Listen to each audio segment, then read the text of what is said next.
তো আমি একটু নামাজে দাঁড়ালাম, হ্যাঁ? জি, জি ভাই অবশ্যই। আসসালামু আলাইকুম। জি, আসসালামু আলাইকুম।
স্ক্রিন কি দেখা যাচ্ছে?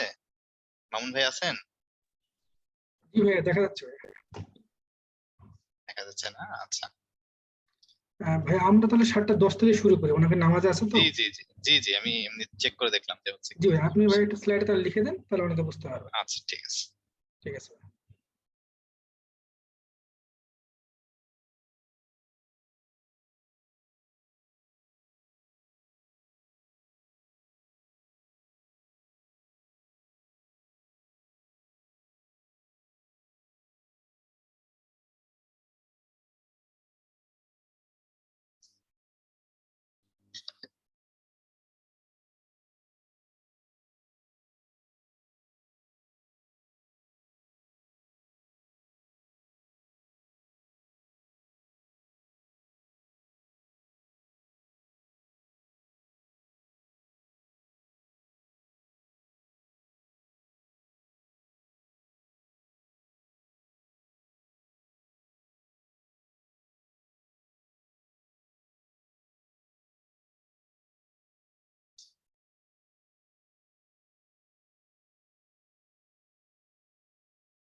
মামুন ভাই, মামুন ভাই, জি ভাইয়া।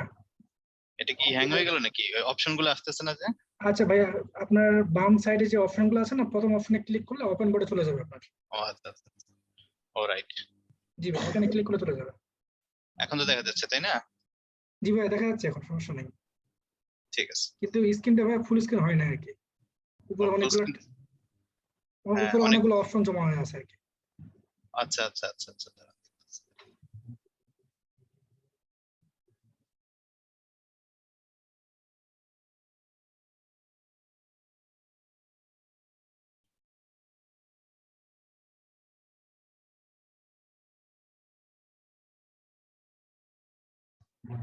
ভাইয়া শুনতে পাচ্ছেন? হ্যাঁ হ্যাঁ, আমি শুনতে পাচ্ছি। ভাই আপনি ক্লাস কি পিডিএফ ভিআর এ নেবেন নাকি ওপেন বোর্ডে নেবেন? ভাই ওপেন বোর্ডে নিব। আচ্ছা, ওপেন বোর্ডে নিলে ভাই আপনার বাম সাইডে দেখেন অনেকগুলো ট্যাব হয়ে আছে। ওই এখন ট্যাবে কেমন ট্যাব প্রথম গুলা ট্যাবে গেছে? ক্লিক, না ভাই ট্যাব গুলো আছে এখনো, প্রথম ট্যাবে ক্লিক করলে ওপেন বোর্ডে চলে যাবে আর কি। না, আমি তো আ- সেখানে গেলাম, আমার কিন্তু ওপেন বোর্ডই দেখাচ্ছে। আচ্ছা, আবার একটু শেয়ার দেন তো ভাই, দেখি ভাই। আচ্ছা,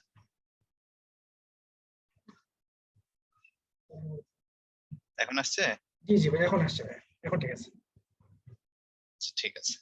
আচ্ছা ভাই, শিওর ভাই। ওই এখানে ক্লাস নেবো।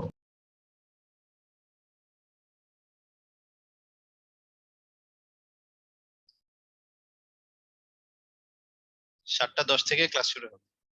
অনেকে এসে পড়েছে অবশ্য। আচ্ছা, একজন হ্যান্ড রেজ করছেন ভাইয়া, আমি আপনাকে পারমিশন দিচ্ছি, আপনি কত কোশ্চেন করতে পারেন। আপনাকে পারমিশন দেওয়া আছে, কোশ্চেন করতে পারেন। আসসালামু আলাইকুম। জি আসসালাম ওয়ালাইকুম ভাইয়া। আসসালাম। জি ভাইয়া। ভাইয়া আমার কোশ্চেনটা ছিল যে কোশ্চেন গুলো যে আপলোড করেন আপনারা, এগুলো জি যদি ভাই মান্থলি এক্সামের কোশ্চেনটার কথা বলছি আমি, এগুলো আর কি আগে যে কোশ্চেন গুলো আপলোড করা হতো সেগুলো পেজ আকারে থাকতো, এখন অনেকগুলো পেজ হয়ে যায়, যার কারণে বাসায় প্র্যাকটিস যদি করতে যাই মানে পিন করে সেক্ষেত্রে ঝামেলা হয়। এটা কি ওই আগের মতো করে দেওয়া যায়? আচ্ছা ঠিক আছে ভাইয়া, আপনি অনেকগুলা কোশ্চেন তো এই জন্য এরকম হয়ে যাচ্ছে। না আগে ভাই যে এক পেজে থাকতো মানে 4 পেজ থাকতো আর কি, বা এখন বা মানে 4 পেজে থাকে বা 8 পেজ হবে এরকম, মানে এগুলো অনেক পেজ 90 পেজ হয়ে যাবে। পিন দিয়ে আর কি বাসায় আর কি প্র্যাকটিস করার জন্য আগেরটা ভালো ছিল। দেখি এটা নিয়ে আমরা কথা বলবো তাহলে, যে কি কি কারণে এরকম হয়েছে আমরা একটু আলোচনা করে দেন যদি সলভ করা যায় অবশ্যই সলভ করে দেবো। ঠিক আছে ভাই? Thank you. ওকে, ঠিক আছে, ধন্যবাদ। আর কেউ কি কোনো কোশ্চেন করবেন? আনন্দ কোশ্চেন করতে পারেন। ভাইয়া আনন্দি। আচ্ছা, ভাইয়া এর আগে যে একটা ক্লাস হয়েছিল বাংলাদেশ বিষয়াবলী, তো ভাইয়া এর আগে হচ্ছে যতগুলো আপনার ভিডিও আপলোড দিতেন ওগুলো হচ্ছে রিভিউ মানে পরে আবার হচ্ছে দেখা যেত আর কি, কিন্তু ওই ভিডিওটা কেন জানি দেখা যাচ্ছিল না ভাইয়া। এখন আমার তো ল্যাপটপ নেই, হয়তোবা ল্যাপটপ বা কম্পিউটারে ট্রাই করে বলে আপনি কি একটু দেখবেন যে ওখানে পার্ট 2 আছে মনে হয়। ভাইয়া পার্ট 3, 2, হ্যাঁ এরকম একটা ভিডিও দেখা হ্যাঁ যাচ্ছিল না। হ্যাঁ, ওই পার্ট 2 তে যাবেন, মানে কোনো মানে এরকম অনেক সময় হয় কি রেকর্ড যদি স্টপ হয়ে যায় ওইটা সেকেন্ড রেকর্ডে আবার পার্ট 2 হিসাবে চলে আসে। বুঝতে পেরেছেন? ও জি ভাইয়া, পার্ট 2 টা ওপেন করবেন, দেখবেন, দেখতে পারবেন। থ্যাংক ইউ ভাইয়া। আচ্ছা, তাহলে কি আমরা ক্লাস শুরু করতে পারি? 7:10 মনে হয় বেজে গেছে। জি ভাইয়া, আমরা তাহলে শুরু করতে পারি ইনশাল্লাহ। জি, ঠিক আছে। তো আসসালামু আলাইকুম, আমি আজিজ সাত্তার জায়েদ, 40তম বিসিএস প্রশাসন ক্যাডারে 19তম। আর আজকে আপনাদের যে 45th BCS prelim full course সেটার ইংলিশ ল্যাঙ্গুয়েজের প্রোনাউন এন্ড ইটস ক্লাসিফিকেশন নিয়ে কথা হবে। তো আসুন দেখি আমরা এখান থেকে কি কি দেখতে পাই। ইংলিশের এই জিনিসগুলি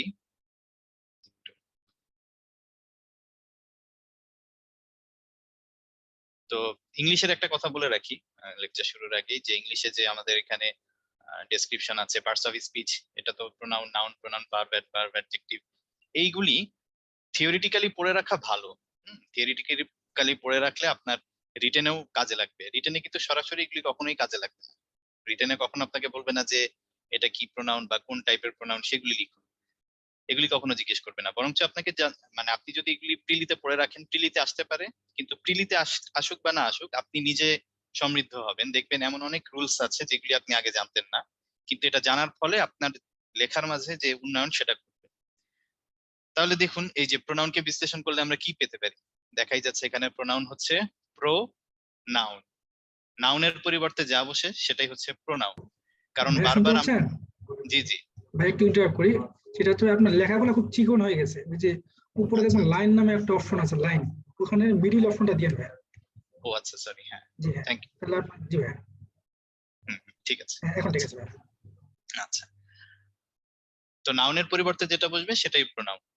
তো আসুন আমরা দেখি প্রোনাউনের এখানে কি কি পার্থক্য আছে। প্রোনাউনের সাথে দেখুন অ্যাডজেক্টিভের একটা পার্থক্য দেখানো হচ্ছে, ঠিক আছে? তাহলে কখন একই জিনিস প্রোনাউন হবে আবার একই জিনিস অ্যাডজেক্টিভ হবে সেই জিনিসটা জানতে চাচ্ছে। এইখানে দেখুন বলা আছে যে what book do you want. তাহলে এটা কিন্তু বইটাকে ডিফাইন করছে হোয়াট দিয়ে, ঠিক আছে? এই বইটাকে যেহেতু ডিফাইন করছে তাহলে এরা কিন্তু মূলত অ্যাডজেক্টিভ। কারণ আমরা জানি নাউনকে যে ডিফাইন করে সেই তো অ্যাডজেক্টিভ হয়, তাই না? What book do you want এটার উত্তরে হয়তো বলবেন যে I want that book, I want that book, ঠিক আছে? তার মানে কি বুককে ডিফাইন করছে দ্যাট উত্তরে। সেক্ষেত্রে এই হোয়াটটা কিন্তু হয়ে যাচ্ছে অ্যাডজেক্টিভের মতো আচরণ করছে। সেজন্য এই হোয়াটটা সবসময় যে হোয়াট দিয়ে প্রশ্ন হবে বা ইন্টারোগেটিভ প্রোনাউন বলা হবে হোয়াটকে বা হুইচকে, সেগুলি কিন্তু না। এই প্রথম যে উদাহরণটা আমরা দেখলাম what book do you want, এখানে হোয়াটটা হচ্ছে একটা অ্যাডজেক্টিভের মতো কাজ করছে। এরপর প্রোনাউনের এখানে সুন্দর করে লেখা দেওয়া হয় নাই, কিন্তু প্রোনাউনের যে ক্লাসিফিকেশন তার প্রথম ক্লাসটা হচ্ছে পার্সোনাল প্রোনাউন, ঠিক আছে? প্রোনাউন আমরা জানি কয় প্রকার, 9 প্রকার, ঠিক আছে? প্রোনাউন হচ্ছে 9 প্রকার, 9 টাইপস। এই 9 প্রকারের মাঝে এক নাম্বারটা বই পুস্তকে যেভাবে লেখে আর কি, 1 2 তো আর আমাদেরই বানানো, কোনটা 1 হবে কোনটা 2 হবে। Personal pronoun. তো পার্সোনাল প্রোনাউন, এই পার্সোনাল প্রোনাউনকে আমরা দুইটা ভাগে ভাগ করতে পারি। একটা হচ্ছে সাবজেক্ট প্রোনাউন, আর একটা হচ্ছে অবজেক্ট প্রোনাউন। তো সাবজেক্ট প্রোনাউন অবজেক্ট প্রোনাউনের মাঝে আমরা দেখি তো একটু ব্যাপারটা কি। এই যে আই সাবজেক্ট হিসেবে যে প্রোনাউনটা ইউজ হয়, যেমন আই, ইউ, শি, হি, দে, এই প্রোনাউন গুলো হচ্ছে সাবজেক্ট প্রোনাউন। আর কারণ এরা হচ্ছে কর্তা, যেমন আই গো টু স্কুল, এখানে স্কুলে যায় আই, সেজন্য আই হচ্ছে সাবজেক্ট প্রোনাউন। সেভাবে she makes a piece of cake, তাহলে শিটা এখানে কি হচ্ছে? She makes a piece of cake, এখানে শি হবে সাবজেক্ট, কারণ যে করে, যে কর্তা, সেই হচ্ছে সাবজেক্ট। আর অবজেক্ট প্রোনাউন কি? ওই পার্সোনাল প্রোনাউনের সাব গ্রুপ হচ্ছে অবজেক্ট প্রোনাউন। সেটা হচ্ছে যখন এই সত্তাগুলি অবজেক্ট হিসেবে কাজ করে। যেমন হি গেভ মি এ বুক, তাহলে এই মিটা হচ্ছে এই আই এর অবজেক্ট প্রোনাউন। তাহলে হচ্ছে তারপর I shall give U A বুক, তাহলে আই শ্যাল গিভ ইউ, তার মানে এই ইউ এর অবজেক্ট প্রোনাউনও কিন্তু ওই ইউই হবে। শি এর অবজেক্ট প্রোনাউন আপনারা অবশ্যই জানেন হার, হি এর অবজেক্ট প্রোনাউন হিম, দে এর অবজেক্ট প্রোনাউন দেম, তাই তো? তাহলে এটা হচ্ছে পার্সোনাল প্রোনাউনের সাবজেক্ট প্রোনাউন আর অবজেক্ট প্রোনাউন, এই দুইটাই অন্তর্গত কার মাঝে? পার্সোনাল প্রোনাউনের মাঝে। এদিকে একটা মজার জিনিস আমরা শিখে রাখি, যেটা অনেকের সমস্যা হয়, ইয়োর্স, হার্স, দেয়ার্স, ঠিক না? এগুলার ইউজটা শিখতে হবে। ইয়োর্স, হার্স, দেয়ার্স, এটা হচ্ছে, এটাকে আমরা 2 নাম্বার ক্লাসিফিকেশনে রাখতে পারি। এই যে ইয়োর্স, হার্স, দেয়ার্স, এই যে কথাগুলো বলা হচ্ছে, এই যে প্রোনাউনগুলি আমি বললাম, এই প্রোনাউনগুলোকে বলা হয় পজেসিভ প্রোনাউন। সরি, দেখা যাচ্ছে তো মাঝখানে ইয়ে চলে গিয়েছিল। আচ্ছা, এগুলিকে বলা হয় পজেসিভ প্রোনাউন। তাহলে পজেসিভ প্রোনাউন আমি আজকে শিখিয়ে দেবো, আপনারা কাইন্ডলি আর কখনো যেন ভুল না করেন। খেয়াল করেন যে I lost my pen, I lost my pen, এই গেল একটা সেন্টেন্স। তারপর বললাম give me your pen, give me your pen. তো এখানে দেখুন মাই পেন আর পরের বাক্যে চলে এলো ইয়োর পেন। এখানে আমি ইয়োর পেনটাকে সংক্ষেপে বলতে পারি ইয়োর্স, গিভ মি ইয়োর্স, ঠিক আছে? তার মানে ইয়োর পেন সমান সমান ইয়োর্স। তাহলে এটাই হচ্ছে পজেসিভ প্রোনাউন, ঠিক আছে? I lost my pen, give me your pen, আর ইয়োর পেন কে আমরা উজ্জ্ব রেখে বলবো ইয়োর্স। তো একইভাবে আমরা আচ্ছা একটা পেজ অ্যাড করি, এটার আরেকটা ইউজ আমরা শিখে নেই। যেই শব্দগুলোতে খেয়াল করবেন I have a man who is A friend of my, খেয়াল করুন এই স্ট্রাকচারটা খুব গুরুত্বপূর্ণ, এ ফ্রেন্ড অফ মাইন। ঠিক আছে, এই কথাটা মনে থাকবে, a friend of mine, a pen of mine, এই স্ট্রাকচারেও এই মাইন শব্দটা বসবে। মাইন বলতে এখানে পজিটিভ ফরম্যাটে বসবে, পজিটিভ প্রোনাউনটা বসবে, friend of mine, book of yours, তারপর কি ব্যানানা অফ দেয়ার্স, এটাও ফরম্যাটটা খেয়াল রাখবেন। ঠিক আছে, আচ্ছা তারপরের পেজে যদি আমরা চলে যাই, ক্লাসিফিকেশনটা এর পরে দিয়ে দিয়েছে, দেখুন এই পরের পেজে দেওয়া আছে প্রোনাউন আন্ডারে যে পার্সোনাল প্রোনাউন, মাত্রই আমরা শিখলাম পার্সোনাল প্রোনাউন হচ্ছে সাবজেক্ট প্রোনাউন আর একটা হচ্ছে অবজেক্ট প্রোনাউন। আর সাবজেক্ট প্রোনাউন অবজেক্ট প্রোনাউন এগুলি হচ্ছে first person, second person, third person হিসেবে আমরা শিখতে পারি। ফার্স্ট পারসন হচ্ছে আই, উই, সেকেন্ড পারসন হচ্ছে ইউ, থার্ড পারসন হচ্ছে দে। আর পজিটিভ প্রোনাউন মাত্রই বললাম যে friend of mine, friend of yours, friend of theirs, অথবা give me yours, give me hers ইত্যাদি। এখন আসুন রিফ্লেক্সিভ প্রোনাউন দেখি পরের পেজে কি আছে। আচ্ছা পরের পেজে আবার এই প্রোনাউনটা পার্সোনাল প্রোনাউন থেকে সুন্দর করে বলে দেওয়া আছে। ঠিক আছে, পজিটিভ প্রোনাউনটা এখানে সুন্দর করে বলে দেওয়া আছে, আপনারা রিডিং করলেই পারবেন ইনশাআল্লাহ। আচ্ছা এই যে পজিটিভ প্রোনাউনের কতগুলো প্রকারভেদ দেওয়া আছে, এই যে my phone is dead, pass me yours, এখানে ইয়োর্স মানে হচ্ছে ইয়োর ফোন, এই যে আগের থেকে আসছে ইয়োর্স মানে হচ্ছে ইয়োর ফোন। ঠিক আছে, আচ্ছা এভাবে mine, did you know that laboratory is mine, এই যে মাইন হচ্ছে মাই ল্যাবরেটর।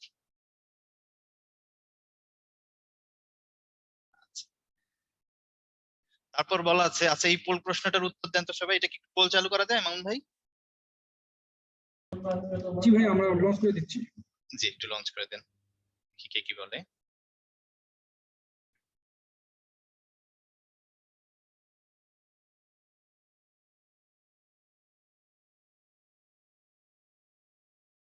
Everybody should obey,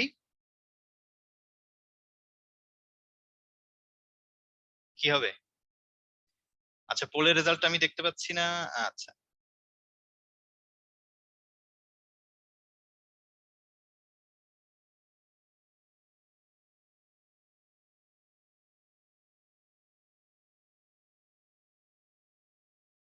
বাহ, এ আর বি এর মাঝে ভালোই ঝগড়াঝাটি হচ্ছে।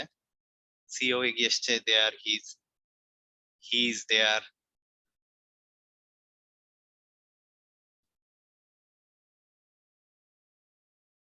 এক আর দুই এর মধ্যে হাড্ডাহাড্ডি লড়াই।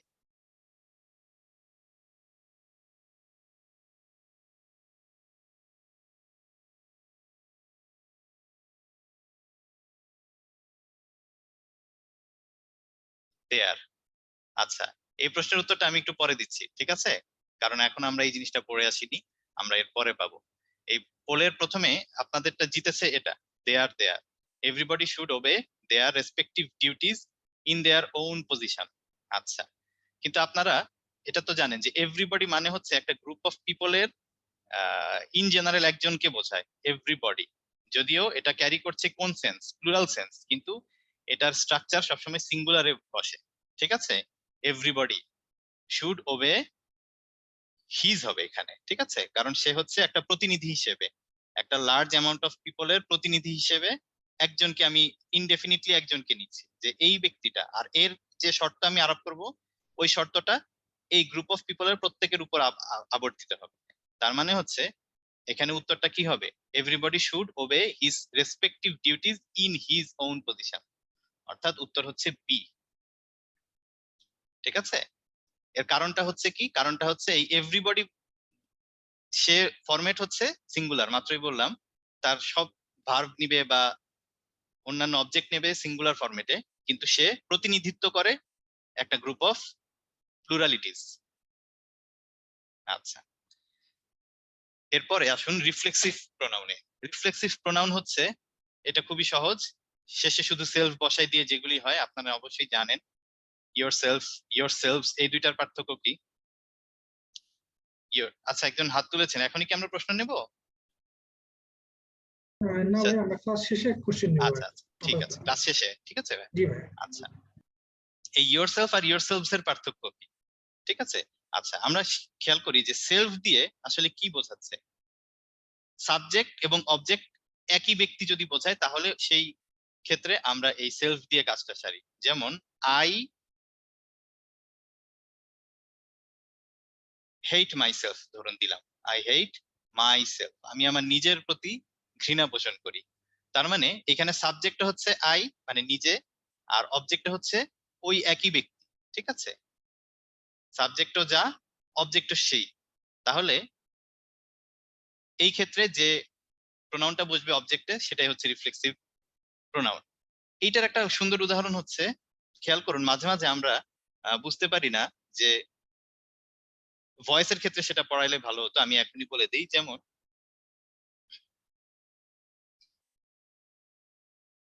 You are given no choice,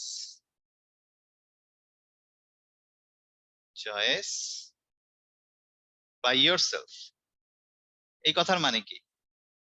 মানে তুমি নিজেই নিজের পথটাকে কি করে ফেলেছো, তুমি you are given no choice by yourself, তুমি নিজেই এমন সব কাণ্ডকর্ম করেছো যে কারণে তোমার আর কোনো চয়েস নেই। তাহলে তুমি নিজেই কিন্তু তোমার কর্মকাণ্ডের জন্য দায়ী, এই বাক্যটা সেটাই বোঝাচ্ছে। রিফ্লেক্সিভ প্রোনাউনে এখানে আরো কিছু বর্ণনা আছে। Jack decided to reward Mary with a dinner out. আচ্ছা, here Mary is the object of the reward, but আচ্ছা to reward himself with a dinner out. আচ্ছা, এই তো নিজের সাথে নিজেই নিজেকে কি করছে দেখো। জ্যাক, দেখুন যে Jack decided to reward himself, নিজেই নিজেকে রিওয়ার্ড দিবে। রিওয়ার্ড দেওয়া মানে উপহার দেয়া, ঠিক আছে, কোনো কাজের জন্য পুরস্কার দেওয়া। নিজেই নিজেকে রিওয়ার্ড করলো কিভাবে? একটি বাইরে ডিনার করার মাধ্যমে। Cynthia pours a cup of tea for herself every morning. তার মানে সে নিজেই নিজের জন্য কি করে, পেয়ালায় চা ঢালে। কমন এরর আছে, কমন এরর গুলো আপনারা পড়ে নেবেন। আচ্ছা, এই জিনিসটা আমি একটু বলি যে মাই সেলফ কে সাবজেক্ট আকারে কখনো আনবেন না। এই যে এখানে ভুলটা কি হয়েছে আপনারা ধরতে পাচ্ছেন, Andrew and myself will conduct the meeting. আচ্ছা, তো মাই সেলফ খেয়াল করবেন যে সবসময় রিফ্লেক্সিভ যে প্রোনাউন সেটা অবজেক্ট হিসেবে ব্যবহৃত হবে, সেটা এর যেখানে কিন্তু সাবজেক্ট হিসেবে ভুলে ব্যবহার করে ফেলেছে। Andrew and I will conduct the meeting. এরপর আসুন ডেমনস্ট্রেটিভ প্রোনাউনে। তো ডেমনস্ট্রেটিভ প্রোনাউনটা বলতে কি বোঝায়? যে নির্দেশক বাচক প্রোনাউন। যে this is a present for my brother, this mangoes are rotten, ঠিক আছে, is better than that of Assam. এই যে এই 3 নাম্বার উদাহরণটা খেয়াল করুন, Darjeeling tea is better than that of Assam. এইখানে আমি একটু একটা বাক্য লিখবো, আপনারা আমাকে একটা জিনিস শেয়ার করবেন যে ঢাকা, আচ্ছা সরি এটা না, দ্য বিল্ডিংস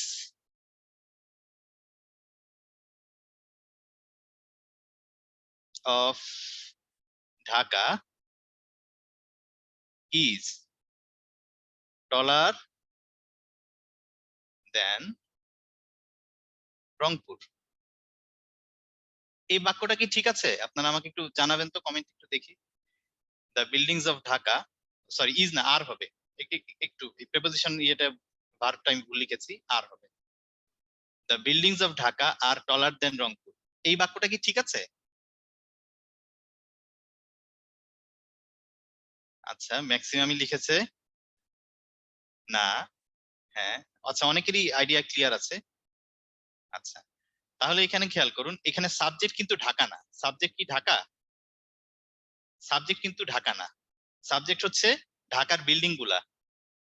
ঠিক আছে, তুলনায় কিন্তু ভুল হয়ে গেছে। এই যে টলার আর দেন, দেনের দুই পাশে, দেন হচ্ছে একটা কনজাংশন, এই কনজাংশনের দুই পাশের প্যারালেলিজম রাখতে হবে। প্যারালেলিজম রাখতে হওয়া মানে কি, দেনের আগে যে সাবজেক্ট থাকবে পরেও সাবজেক্টটা একই মর্যাদার থাকতে হবে। এখানে বাম পাশে আপনি কার সাথে কার তুলনা দিচ্ছেন? বাম পাশের সাবজেক্ট হচ্ছে দ্য বিল্ডিংস, অথচ আপনি ডান পাশে সাবজেক্ট দিয়ে দিলেন একটা জেলাকে। বিল্ডিং এর সাথে তো জেলা তুলনীয় হইলো না। বুঝেন নাই? তাহলে বিল্ডিং এর সাথে যেহেতু জেলা তুলনীয় হয়নি, তাহলে এখানে আমার একটু কারেকশন করতে হবে। তাহলে দেন কি হবে? That of Rangpur. এইখানে দ্যাটটা কিন্তু প্লুরালি বোঝাচ্ছে, দ্যাটটা মাঝে মাঝে প্লুরালও বোঝায়, এটা আমরা একটু সামনে গেলে বুঝবো। Than that of Rangpur. আচ্ছা, এই দেন দ্যাট অফ বলা মানেই হচ্ছে than the buildings of Rangpur, than the buildings of Rangpur. এরপর আসুন indefinite. Indefinite pronoun. Indefinite pronoun বোঝাচ্ছে যে কোনো নির্দিষ্ট না, ওই যে প্রতিনিধিত্বমূলক, এনি ওয়ান, এনি ওয়ান, ঠিক আছে? এই সমস্ত ক্ষেত্রে কি হয়? Some, someone, no, no one, এই সমস্ত ক্ষেত্রে একটা গ্রুপ অফ পিপলের মধ্যে প্রতিনিধিত্ব বোঝায়, ঠিক আছে? যেমন any one will agree with me, তাহলে যে কোনো একজন, any one will agree with me, আমি একজনকে নিব, সে যা বলবে এটা আসলে এই গ্রুপ অফ পিপলের প্রতিনিধিত্বকারী। Any one will agree with me.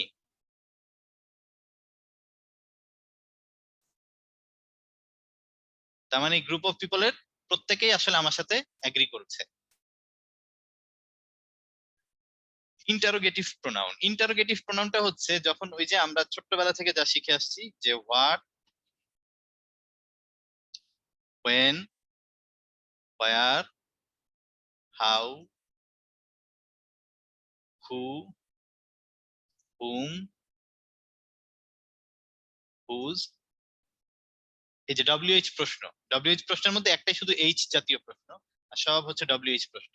এই প্রশ্নগুলা যখন একটা ইন্টারোগেটিভ সেন্টেন্স গঠন করে, অর্থাৎ একটা জিজ্ঞাসাবাচক বাক্য গঠন করে, তখন এই শব্দগুলিকে বলা হয়, এই যে WH গুলিকে বলা হয় ইন্টারোগেটিভ প্রোনাউন। এবং আপনাদের একটা ট্রিক্স এখনই শিখিয়ে রাখি, যখন রিটেন কোনো এক্সামে যাবেন, মানে রিটেন যে কোনো এক্সামে আপনি যখন বসবেন, ধরুন আপনাকে একটা রচনা দেওয়া হলো যে মঙ্গল গ্রহে মানুষের বসতির সম্ভাবনা, একটা রচনা দিল 50 মার্কসের, আপনার একেবারে আনকমন আসলো। একটা ট্রিক্স শিখিয়ে দিচ্ছি এখনই। সেক্ষেত্রে আপনি আসলে করবেনটা কি বলেন তো দেখি? সেক্ষেত্রে আপনি কি বসে থাকবেন? না, বসে থাকবেন না। তাহলে মঙ্গল গ্রহে মানুষের উদ্ভাসন মেশ রেইজড হ্যান্ড, আচ্ছা আমি কথা বলে যাচ্ছি। সেটা হচ্ছে যে মঙ্গল গ্রহে মানুষের বসতির সম্ভাবনা, এটা নিয়ে আপনাকে রচনা লিখতে বলা হলো, তখন আপনি করবেন কি, এই রচনার যে কিওয়ার্ড মঙ্গল গ্রহ আর মানুষের বসতি, এই জিনিসটাকে হোয়াট দিয়ে প্রশ্ন করবেন। হোয়াট ইজ মঙ্গল গ্রহ মনে মনে। তাহলে মঙ্গল গ্রহ হচ্ছে সোলার প্যানেলের এরকম চতুর্থ গ্রহ। ভাইয়া আমি হাত ধরেছিলাম, এক আচ্ছা মিনিট হ্যালো, একটু। আমার নেটওয়ার্কে সমস্যা নাকি? না না ভাই, ভাই ইমরান ভাই আপনার কোশ্চেনটা বোঝা যাচ্ছে না, নেটওয়ার্কের সমস্যা করছে ভাই মনে হয়।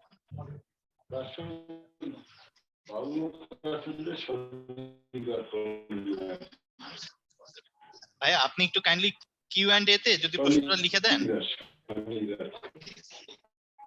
এখানে আপনার কথা একেবারে বুঝতে পারছি না।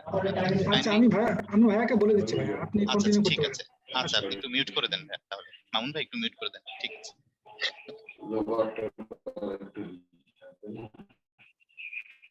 হ্যাঁ ভাই, মামুন ভাই একটু, একটু কথা বলতাম, এক মিনিট। জি জি আচ্ছা আচ্ছা, হ্যাঁ ভাইয়া বলেন। হ্যালো। জি জি ভাইয়া শুনতে পাচ্ছি, বলেন। হ্যাঁ আমি Q&A তে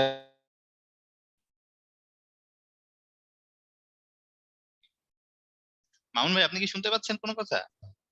আচ্ছা ভাই আপনি কন্টিনিউ করেন, ভাইয়া মেবি একটা কোশ্চেন করতে যাচ্ছিল, ভাইয়া কিউএনএ তে আছে তো, উনি মনে হয় একটা কোশ্চেন করতে যাচ্ছিল, তো ওই জন্য নেটের একটু সমস্যার কারণে উনি করতে পারছে না।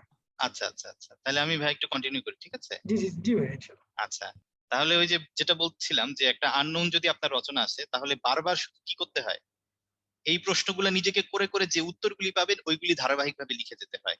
তাহলে প্রথমেই রচনার বিষয়বস্তু হচ্ছে মঙ্গল গ্রহে মানব বসতির সম্ভাবনা, তাহলে হোয়াট দিয়ে প্রশ্ন করুন, হোয়াট ইজ মঙ্গল গ্রহ।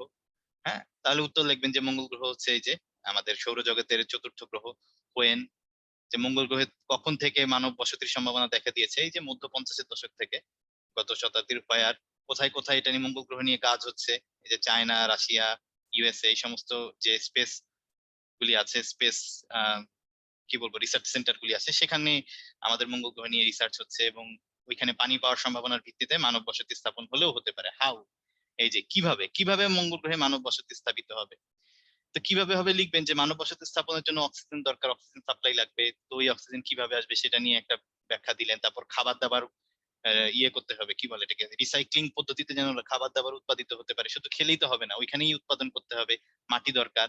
তো ওইভাবে হু, কে কে যাইতে পারে, মানে ফিজিক্যাল অ্যাট্রিবিউটস কি হইতে পারে, যে ফিট বডি তারা প্রথম প্রথম মঙ্গল গ্রহে যাবে, তারপর তারা নতুনদের জন্য একটা রাস্তা খুলে দিবে, এরকম হুম কাকে, এই হুম কাকে, হু হুম হুজ এগুলো অবশ্য ওই রচনার ক্ষেত্রে হয় না, এটা তো একই হুয়েরই পজিটিভ প্রোনাউন হচ্ছে হুম, তাই তো, আর হুজও এরকম।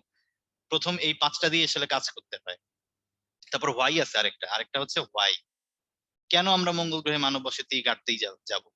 তখন এটার উত্তর দিবেন নিজেকে মনে মনে, যে আমরা মানব যদি পৃথিবী কখনো বসবাসের অযোগ্য হয়ে যায়, তখন সেক্ষেত্রে আমরা একটা বিকল্প গ্রহ বা বাসস্থান হিসেবে মঙ্গল গ্রহকে সিলেক্ট করতে পারি। তো এইভাবে আপনি কিন্তু পাতার পর পাতা লিখতে পারবেন। আমি কি আপনাদেরকে বোঝাতে পেরেছি বিষয়টা, যে যে কোনো প্রশ্ন আসলে সবসময় নিজেকে এই যে ইন্টারোগেটিভ প্রোনাউন দিয়ে প্রশ্ন করলে যে উত্তর পাওয়া যায় ওইটাকে সিরিয়ালি লিখবেন, তাহলে যে কোনো রিটেন পরীক্ষায় আপনি অনেক ভালো করতে পারবেন। আননোন প্রশ্ন পেলেও এটা নিয়ে কখনো ওয়ারিড হইতে হবে না। আচ্ছা, আরেকটা পোল প্রশ্ন আসছে, হু হুইচ হোয়াট আর, এইটার রেজাল্টটা হচ্ছে পরে দেওয়া আছে। হ্যাঁ, এটা হু হুইচ হোয়াট এটা মাত্র আমি আপনাদেরকে ইন্টারোগেটিভ প্রোনাউন দেখাইলাম। এটা আপনারা, আচ্ছা পোল ভ্যাজ অন করে দিয়েছেন, এটা করেন তো দেখি।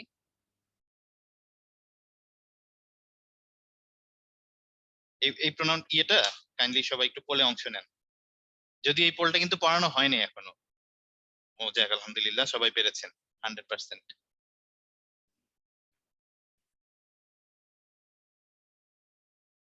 এটা রিলেটিভ প্রোনাউনই হবে,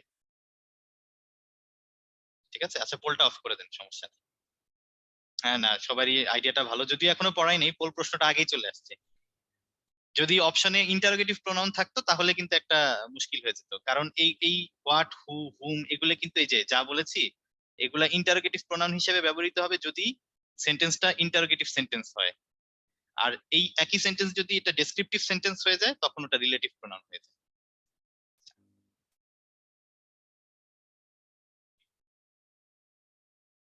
এখন আসুন ইন্টারোগেটিভ প্রোনাউনের, আচ্ছা এই সাফিক্স সাফিক্স যুক্ত করে আরো নতুন ফরম্যাটে লেখা যায়, whatever, whichever, whoever, whosever, whomever, whomsoever, এগুলি দিয়ে যদি আপনি প্রশ্ন করেন সেক্ষেত্রেও এগুলি কি হয়ে যাবে, ইন্টারোগেটিভ প্রোনাউন হবে। রেসিপ্রোকাল প্রোনাউন, রেসিপ্রোকাল প্রোনাউন দ্বারা আসলে কি বোঝাচ্ছে, রেসিপ্রোকাল প্রোনাউন মূলত দুইটা ইচ আদার আর একটা ওয়ান আদার। ওয়ান আদারের চাইতে ওয়ান অ্যানাদারটা বেশি আসে, one another, each other one another. শুধু আপনাদেরকে বলে রাখি, ইচ আদার হচ্ছে যখন দুইজনের মাঝে আদান প্রদান হয় তখন হবে ইচ আদার, আর ওয়ান অ্যানাদার হচ্ছে একাধিক ব্যক্তি। মনে করুন এ বি সি, এখানে 3জন আছে, দুইয়ের বেশি, হ্যাঁ, দুইয়ের বেশি হলে ওয়ান অ্যানাদার হবে, ঠিক আছে। আর যখন 2জন থাকবে এক্স ওয়াই, তখন ইচ আদার ব্যবহৃত হয়। এই যে Maria and Jessica gave each other books, তারা একে অপরকে বই দিল, দুইজনের মধ্যে সম্পর্ক, তাই ইচ আদার। দ্য ডিফেন্ডেন্টস, ডিফেন্ডেন্টস মানে হচ্ছে যে আদালতে ডিফেন্ড করে, যে ডিফেন্ড তো হচ্ছে বিবাদী, বিবাদী blame one another for the crime they were charged with. তাহলে দুইয়ের বেশি ডিফেন্ডেন্ট রয়েছে, এটা বোঝা যাচ্ছে, তারা একে অন্যকে দোষারোপ করছে। এ দোষ দিচ্ছে বি এবং সি এর উপর, বি দোষ দিচ্ছে এ এবং সি এর উপর, সি দোষ দিচ্ছে এ এবং বি এর উপর, এটাই বোঝাচ্ছে।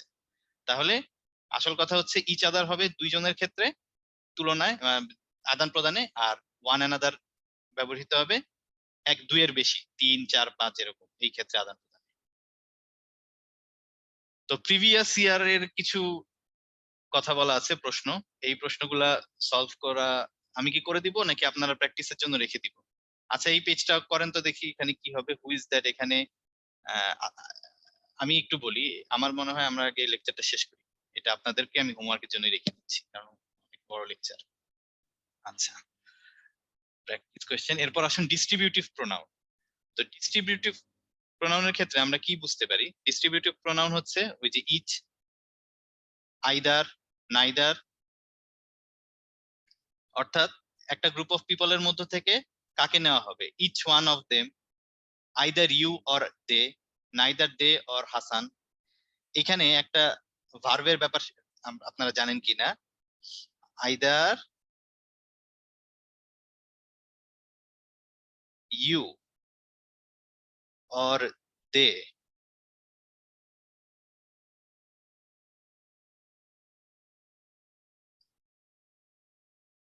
এখানে বি এর জায়গায় কি বসবে বলেন তো দেখি, সবাই আনসার দেন, ইয়েতে চ্যাটে আনসার দেন।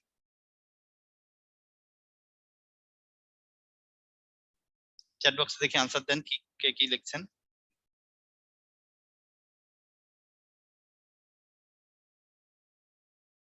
হ্যাঁ, আইদার অর এর ক্ষেত্রে পরের যে সাবজেক্ট সেটাকে কাউন্ট করতে হয়, আর হবে either you or they are culprits. ঠিক আছে, সবসময় খেয়াল রাখবেন যে আইদার অর, নাইদার, নর এই সমস্ত ক্ষেত্রে পরের যে সাবজেক্ট থাকে সেটাকে অনুসরণ করবে ভার্ব। কিন্তু আমি যদি বলতাম অ্যাকম্প্যানিড উইথ, অ্যালং উইথ, সেক্ষেত্রে প্রথমে যে থাকে ওই অ্যাকম্প্যানিড উইথ, অ্যালং উইথ, এগুলির ক্ষেত্রে প্রথমে যে সাবজেক্ট থাকে তার অনুগামী হয় ভার্ব। আচ্ছা, ইট ইজ আই, এটার কি হতে পারে দেখি তো, এই পোলটা একটু চালু করবেন ভাইয়া, পোল কোশ্চেন এটা একটু চালু করবেন কাইন্ডলি। ভাই কি আছেন, মামুন ভাই? 30 সেকেন্ড সময় দিচ্ছি।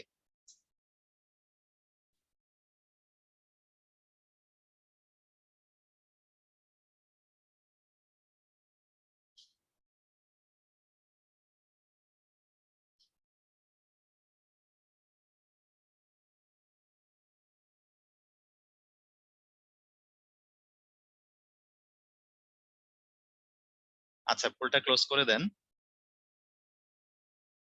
হ্যাঁ, না সবাই সঠিক, মানে 60%ই সঠিক উত্তর দিয়েছেন। হুম হবে এখানে, 60%ই সঠিক উত্তর দিয়েছেন, হুম হবে। কারণ হচ্ছে এইখানে হি ওয়ান্টেড টু সিং, এখানে হি কিন্তু সাবজেক্ট। ঠিক আছে, ইট ওয়াজ এর আন্ডার, এই যে এটার ভিতরে যে একটা ক্লজ দেখতে পাচ্ছেন, এখানে হি হচ্ছে সাবজেক্ট। হি যেহেতু সাবজেক্ট আর অবজেক্ট হচ্ছে, তাহলে অবজেক্ট হচ্ছে আই, তাহলে এখানে অবজেক্টকে হুম দিয়ে প্রকাশ করতে হবে। ইট ইজ আই, এই টুটা আসলে পরে দেওয়ায় সমস্যা হয়ে গেছে। ঠিক আছে, টু সিং টু, আপনারা জানেন যে এই যে প্রেপোজিশন মাঝে মাঝে পেছনেও বসানো যায় আবার সামনেও বসানো যায়। যদি এখানে টু একটা লিখ দিতাম এই সামনে, তাহলে কিন্তু আপনাদের জন্য সহজ হতো। ইট ওয়াজ আই টু হুম, যার উদ্দেশ্যে হি ওয়ান্টেড টু সিং। হ্যাঁ, সেক্ষেত্রে আপনারা হয়তো অনেকে আরো বেশি এই ডি নাম্বার অপশনটা কারেক্ট বলতেন। তাহলে আনসার হচ্ছে ডি। আর রিলেটিভ প্রোনাউনের মাঝে কি আছে, রিলেটিভ প্রোনাউনের মাঝে আমরা ওই যে এই অনেকটাই কি ইন্টারোগেটিভ প্রোনাউনের মতো, কিন্তু সেন্টেন্স স্ট্রাকচার হবে ডেসক্রিপটিভ, মানে অ্যাফার্মেটিভ সেন্টেন্স হবে, এখানে কোশ্চেন মার্কস থাকবে না সেন্টেন্সে। তাহলে it is you who are to be blamed, তুমি হচ্ছে সেই ব্যক্তি যাকে ব্লেম করা উচিত, যে এই ব্লেমের জন্য দায়ী। ঠিক আছে, আচ্ছা এখানে একটা মজার ফর্মুলা শিখাই দেই। তাহলে আপনারা একটা জিনিস আমাকে বলেন, it is I who dash wanted, এখানে কি হবে? সবাই কমেন্টে লেখেন তো দেখি, চ্যাটে দেখি, আমি একটু খেয়াল করি কে কি লিখছেন। হ্যাঁ, আমিনুল, শিরিন, না সফল ভাই ভুল হয়ে গেল। আচ্ছা, কৌতুক না, ভুল ভুল। আচ্ছা, এটার উত্তরটা অনেকেই ঠিক দিয়েছেন, আবার অনেকেও ভুলও দিয়েছেন। ইট ইজ আই হু অ্যাম হবে। এটাকে সিম্পলি মনে রাখবেন এভাবে, যে মনে মনে এইগুলা অমিট করে দিবেন। এই প্যাটার্নের অবজেক্টিভ অনেক আসে, যে কোনো নিয়োগ পরীক্ষায় এই প্যাটার্নটা খুব আসে। আই অ্যাম ওয়ান্টেড, ঠিক আছে, তাহলে আই অ্যাম ওয়ান্টেড এটাকে টু গ্লোরিফাই মানে আই কে জোর দেওয়ার জন্য, এমফাসিস দেওয়ার জন্য it is I who am wanted এভাবে লেখা হয়। আশা করি আপনারা বুঝতে পারছেন জিনিসটা। তারপর আরেকটা দেখুন, এখন পারা উচিত ইট ইজ আই হু, তাহলে আপনারা বুঝতে পারছেন, ড্যাশ দিলাম, মনে করুন লিখলাম এরকম রেসপন্সিবল, একই ফরম্যাট, ঠিক আছে।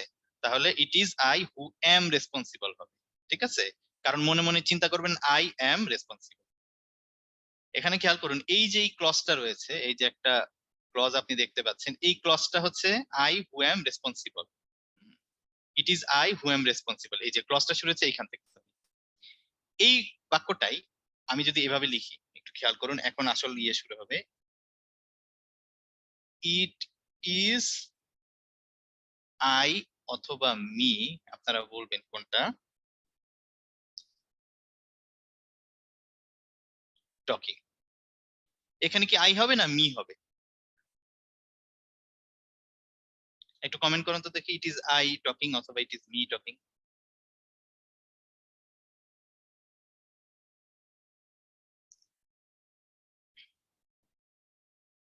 মি আই, মি আই, বেশিরভাগই মি বলছেন, হ্যাঁ। তো যারা মি বলছেন তারা কারেক্ট, ঠিক আছে। ইট ইজ মি টকিং, কারণ এখানে এটা কিন্তু আর ক্লজ ফরম্যাটে চলে যায়নি। ক্লজ ফরম্যাটে গেলে আই বলতাম, it is I who am talking, যদি ওইভাবে লিখতাম ওই ফরম্যাটে যেত, it is I who am talking, সেটা হতে পারতো একটা, অথবা এর বিকল্প হচ্ছে it is I, sorry it is me talking. বুঝতে পেরেছেন? এই পার্থক্যটা কিন্তু আজীবন মনে রাখবেন। যেমন আমরা ফোন ধরে অনেকে বলি না দিস ইজ মি স্পিকিং, ঠিক আছে, আমরা অনেক সময় বলি না দিস ইজ মি স্পিকিং, তো ওই ফরম্যাটটা কিন্তু ঠিক আছে। হ্যাঁ, অনেকে আবার ভুলে বলে ফেলতে পারেন যে মিটা কি এখানে ভুল নাকি, না ভুল না, দিস ইজ মি স্পিকিং অথবা this is I who am speaking, দুইটার যে কোনো একটা ইউজ করবেন, কারণ একটা ক্লজ আছে আর একটা ক্লজ। তো এগুলি আপনি আচ্ছা, omission of relative relative pronoun এটা করতে পারবেন, অমিট করে ফেলতে পারবেন, the man whom I invited is my friend, ঠিক আছে। এই হুমটা আমরা অনেক সময় ইউজ করি না, এটা হচ্ছে স্মার্ট একটা অ্যাপ্রোচ। হুম, হুইচ, দ্যাট, অর্থাৎ রিলেটিভ প্রোনাউনে আমরা অনেক সময় রিলেটিভ প্রোনাউনগুলোকে অমিট করে দিই। দ্য ম্যান আই ইনভাইটেড, তার মানে এই আই ইনভাইটেডটা হচ্ছে extra information, the man I invited is my friend. এখন কেউ যদি লেখে the man is my friend I invited, তাইলে কিন্তু হবে না।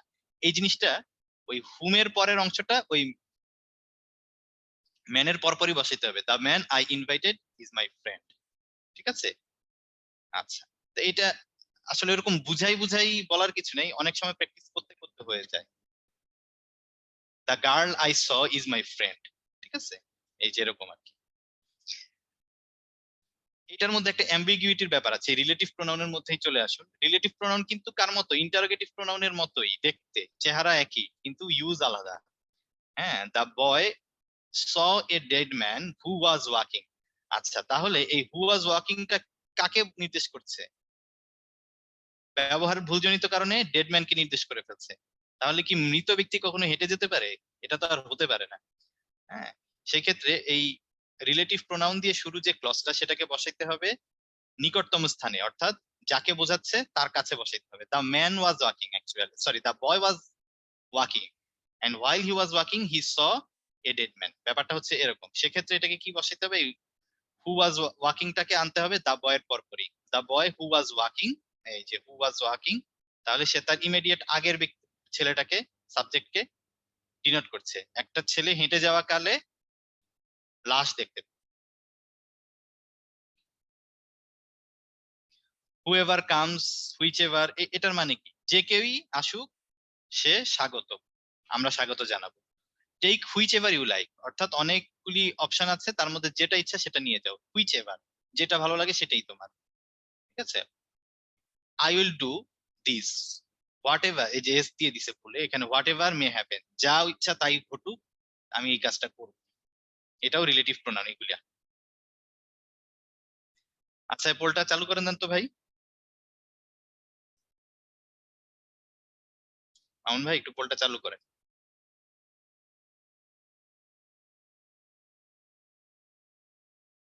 ও ভেরি গুড। আচ্ছা অফ করে দেন, বুঝতে পারছি সবাই পারবেন। একজন ভুল দিয়ে ফেলছেন, দুইজন ভুল দিয়ে ফেলছেন। আচ্ছা হ্যাঁ, do you know anyone who could help me fix my computer? আচ্ছা খেয়াল করুন তো এখানে হু হুম হুজ ব্যাপারটা খেয়াল করুন। হু কুড হেল্প মি কেন হবে? কারণ এখানে এই যে হেল্পের সাবজেক্ট তো হু, তাই না? সাবজেক্ট হিসেবেই তো এই জায়গাটা ব্যবহৃত হবে। এই যে পরের যে ভার্বটা, এই ভার্বের যে সাবজেক্ট সে কখনো কি হুম হুজ এই ফরম্যাটে বসবে না, হু ফরম্যাটে বসবে। ঠিক আছে, তাহলে ঠিক আছে। এটা যদি পরে বসতো বা অবজেক্ট হিসেবে ব্যবহৃত হতো কোনোভাবে সেন্টেন্সের স্ট্রাকচারে, তখন কিন্তু আর হু হতো না, তখন হুম হয়ে যেত। আচ্ছা, তো এখানে বেশ কিছু আপনাদের প্র্যাকটিসের জন্য প্রশ্ন আছে, এগুলি অবশ্যই আপনারা বাসায় সলভ করবেন। হুম, হু ভার্সেস হুমের দ্য ইউজ অফ ইট। আচ্ছা, আমি আপনাদের কিন্তু একটা ইউজ অফ ইট শিখিয়েও ফেলেছি, খেয়াল আছে আপনাদের? ওই যে ইট ইজ আই, তারপর ইট ইজ মি, এই দুইটার পার্থক্য। কাজেই ওই আসল কথাটা এখানে বলা আছে, আর বাকি যে ইটের ব্যাপারটা বলা আছে এই জিনিসগুলো আপনারা জানেন। ভালো কথা, একটা কথা বলে রাখি, যে ইটস ITS আর ITS এই দুইটার পার্থক্য কি কেউ বলতে পারবেন? এই ইটস মানে হচ্ছে কিছুই না, এই যে অনেকে ভুল করেন আপনারা লেখার সময়, it is, it is a nice journey, এটাকে সংক্ষেপে লিখতে পারেন ইটস এ নাইস জার্নি। আর ইটস হচ্ছে ইহার, যে it's rice is great.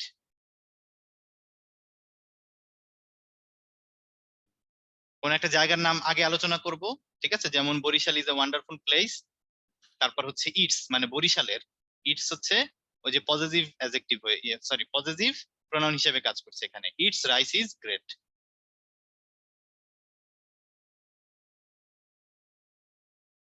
Which one is the correct sentence given below? আচ্ছা এটা বলেন তো দেখি, এই পড়লে আসেন, পোলটা একটু ওপেন করেন।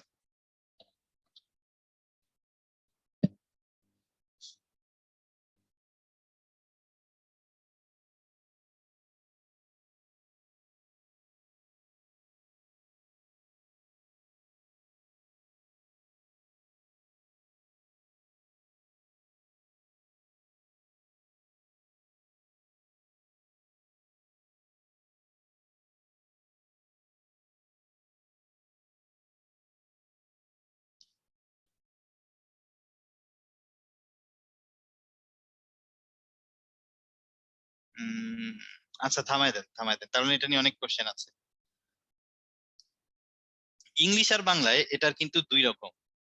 বাংলার ক্ষেত্রে শুনুন, বাংলায় কোড হচ্ছে 321, অর্থাৎ সে তুমি আমি, সে তুমি ও আমি কাজটা করব, এটা বাংলার ক্ষেত্রে। কিন্তু ইংলিশে কিন্তু এরকম না, ইংরেজিতে হচ্ছে 231, 231, তুমি সে ও আমি, এই সিরিয়ালটা মেনটেন করতে হয়।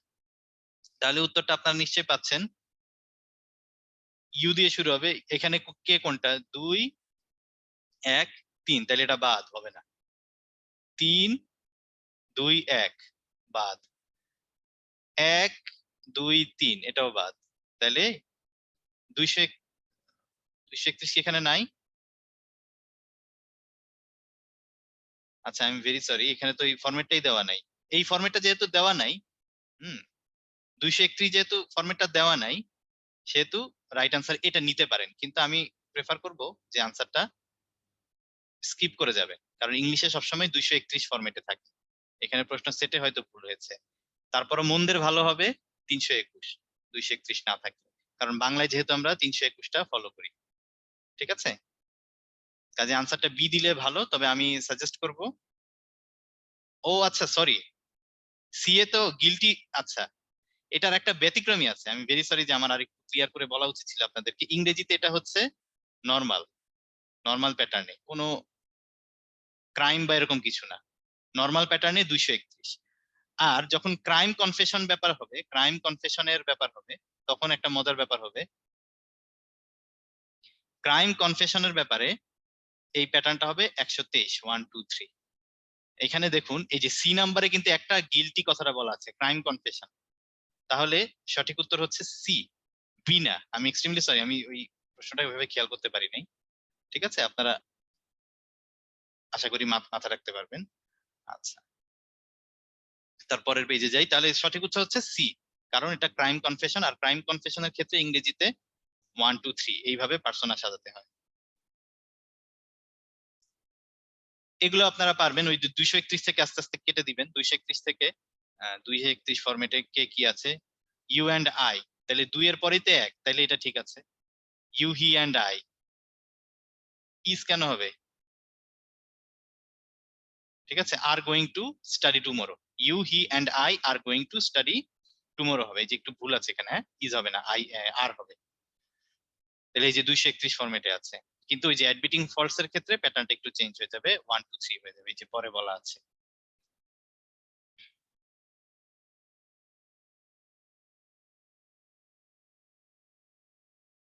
এখানে বেশ কিছু প্র্যাকটিস দেওয়া আছে, সেটা হচ্ছে দে বট নিউ ফার্নিচার ফর, কি হবে এখানে, ফর দেয়ার হাউস হবে।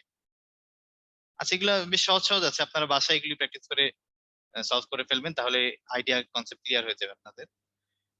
এই যে দেন নিয়ে এই কথাটা একটু বলা দরকার ছিল, এটা এটা বলেন তো দেখি কি হবে। দেখি সবাই একটু কমেন্ট করেন, টেরি ইজ টলার দেন কি হবে?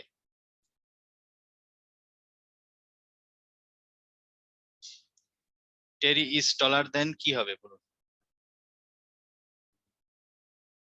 কমেন্ট করবেন প্লিজ।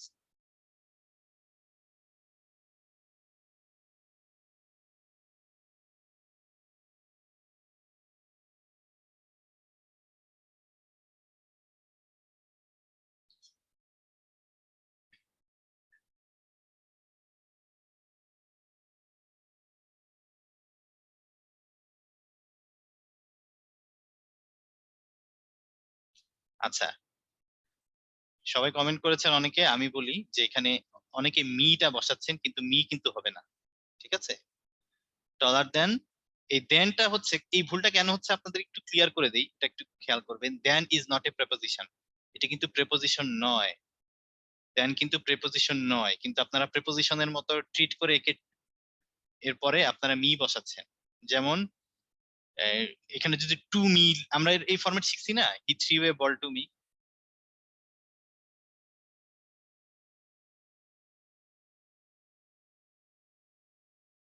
তো আমাদের মাথায় ইন্ট্রিনজিক হয়ে গেছে যে প্রেপোজিশনের পর অবশ্যই ইউজুয়ালি কি হয়, অবজেক্টিভ যে ফরম্যাট বসে প্রেপোজিশনের, সরি প্রোনাউনের, সেটা বসে, অবজেক্টিভ প্রোনাউন বসে। তো আপনার কথা ঠিক আছে, অবজেক্ট প্রোনাউন বসবে টু এর পর, অফ এর পর of me, about me, tell me story about me, এরকম হতে পারে। কিন্তু এখানে দেন কিন্তু প্রেপোজিশনই না, এ হচ্ছে কনজাংশন। ঠিক আছে, যেহেতু সে দে হচ্ছে কনজাংশন, সে দুইটা বাক্যের আসলে তুলনা ঘটায়। টেরি ইজ টলার দেন আই, মনে মনে হবে এম, তার মানে আমি যতখানি তার চাইতে টেরি টলার, এটাই হচ্ছে স্ট্রাকচার।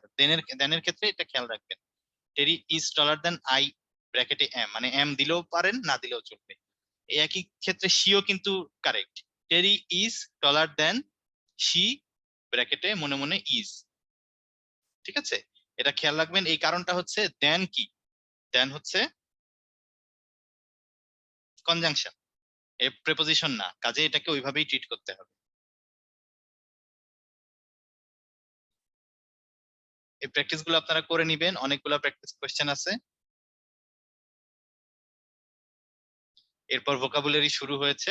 এই ভোকাবুলারিতে আমার পড়ানোর কিছু নাই। ভোকাবুলারিতে যেটা করতে হবে যে আপনাদের এই ভোকাবুলারি কিন্তু ডিজাইন করা হয়েছে এমন একটা স্টাইলে, খেয়াল করুন, ভোকাবুলারি ডিজাইন করা হয়েছে এমন স্টাইলে যেগুলি হচ্ছে বিগত বছরে এসেছে পরীক্ষায়। ভোকাবুলারি নিয়ে আপনাদেরকে একটু কথা বলি। প্রিলিতে ভোকাবুলারি 2 থেকে 3টা প্রশ্নে কাজে লাগবে, তবে এর মাঝে সরাসরি কাজে লাগে একটা প্রশ্নে। সরাসরি আপনাকে বলে দেবে যে এই ওয়ার্ডের মিনিংটা কি। ঠিক আছে, এই ওয়ার্ডের মিনিংটা কি, তখন আপনাকে এই যে ঠাড়া মুখস্থ রাখতে হবে। যদি কমন পড়ে যায় আল্লাহর রহমতে, বা মেমরি থেকে কমন পড়ে, তাহলে কিন্তু আপনি উত্তরটা দিতে পারবেন। আর যদি কমন না পড়ে তাহলে তো পারলেন না। এর বাইরেও আমি যে বললাম আরো 3-4টা প্রশ্ন আছে প্রিলিতে আসে, সেখানে কিভাবে কাজে লাগে, অর্থাৎ এমন ভাবে প্রশ্ন দেওয়া থাকবে যে আপনি যদি ওই শব্দটার অর্থ না জানেন সেক্ষেত্রে আপনি প্রশ্নের উত্তর করতে পারবেন না, ওইভাবে আসবে ওয়ার্ডগুলি। তো এই ক্ষেত্রে আপনাদের একটু খাতা কলম যদি হাতে থাকে লিখবেন যে ব্যারন্স জিআরই হাই ফ্রিকোয়েন্সি 333 ওয়ার্ডস। এই 333টা ওয়ার্ড পারলে মুখস্থ করে ফেলবেন। সময় তো আছেই আপনাদের, আপনারা তো 45, এটা জানলে বেশ ভালো। এই ওয়ার্ড গুলা যদি জানতে পারেন, 333টা ব্যারন্স জিআরই হাই ফ্রিকোয়েন্সি 333, গুগলে সার্চ করলেই এই পিডিএফটা অ্যাভেলেবল, গুগলে সার্চ করলেই পিডিএফটা অ্যাভেলেবল আপনারা পেয়ে যাবেন। আচ্ছা, তো আপনাদেরকে এরপরে এই লেকচারের পরে সবগুলাই ভোকাবুলারি, ঠিক আছে? এটা নিয়ে তো আর কি কথা বলার কিছু নেই। তারপরে দেখি শেষের দিকে যদি কোনো সলিউশন আসতে পারি। আচ্ছা, এই যে খেয়াল করুন যে what do you mean by the word expand. Expand শব্দের দ্বারা আপনি কি বুঝেন? আপনারা এটা নিশ্চয়ই সংসদে শুনেছেন। সংসদে এই শব্দটা প্রায় বলে যে আপনার বক্তব্য এক্সপান্ড করুন। এক্সপান্ড করুন মানে বাতিল করুন বা প্রত্যাহার করুন, ডিলিট, ঠিক আছে? তারপরের প্রশ্নটা দেখুন, এখানে একটা অ্যারে অফ কোয়েশ্চেন্স আছে। What is the antonym for the word deformation. আচ্ছা, ডি মানে কি? ডি হচ্ছে নেগেটিভ, ফরমেশনের উল্টো, অর্থাৎ বিকৃত করে দেয়া, মানে বিকৃত। এটা তো নাউন, এই যে লাস্টে আইওএন আছে মানে এটা নাউন, তার মানে বিকৃত, বিকৃতি। ডিফরমেশনের মানে হচ্ছে বিকৃতি। তাহলে এর বিপরীত শব্দ কি হতে পারে? এর বিপরীত শব্দ হতে পারে সম্পূর্ণতা, এই যে হোলনেস, ঠিক আছে? তাহলে আনসার হবে what is the antonym for the word deformation. এই যে ডিটা বাদ দেবেন, ডিটা বাদ দিলে যা পাবেন ফরমেশন, তাহলে ফরমেশনটাই উত্তর, আর ফরমেশনের সিনোনিম হচ্ছে হোলনেস। এরপর আসুন, এই যে এটা নিয়ে তো অনেক মারামারি হয়ে গেল বিভিন্ন গ্রুপে, যে choose the word opposite in meaning to terse. এখন টার্স শব্দের অর্থ কি? টার্স শব্দের অর্থ হচ্ছে অন পয়েন্ট। আমি পরীক্ষা দিতে গেলাম যে 41 বিসিএস, তখনও কিন্তু এই টার্স শব্দের মানে একটুকুই জানতাম যে অন পয়েন্ট। খুবই ভালো কথা, আমার কাছে তো অপোজিট মিনিং জানতে চাইছে। তো অপোজিট মিনিং জানতে চাওয়ার পর আমি দেখলাম যে সবই তো তাই হয়, কনসাইজ বাদে। কনসাইজ মানেও অন পয়েন্ট। ডিটেইলডও তো অনেকটা কি হয়, অন পয়েন্ট হয় না? সরি, অন পয়েন্টের বিপরীত হয় না? অন পয়েন্ট মানে তো জাস্ট ছোট্ট ছোট্ট, জাস্ট জায়গা মতো। কিন্তু ডিটেইলড এটাও উত্তর মনে হচ্ছে। এক্সপ্রেসিভ আমার কাছে কেন জানি উত্তর উত্তর লাগছে, যদি এটা পরে বাদ দিয়ে দিয়েছিলাম। কিন্তু মেইন সমস্যাটা হয়েছে বি আর ডি তে।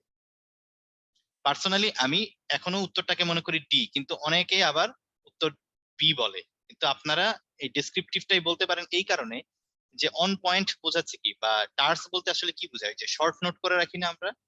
যেমন বললো যে ভাষা আন্দোলনের গুরুত্ব কি। ভাষা আন্দোলনের গুরুত্ব আমি যদি এইভাবে লিখি, 1 বাঙালি জাতীয়তাবাদ সৃষ্টি,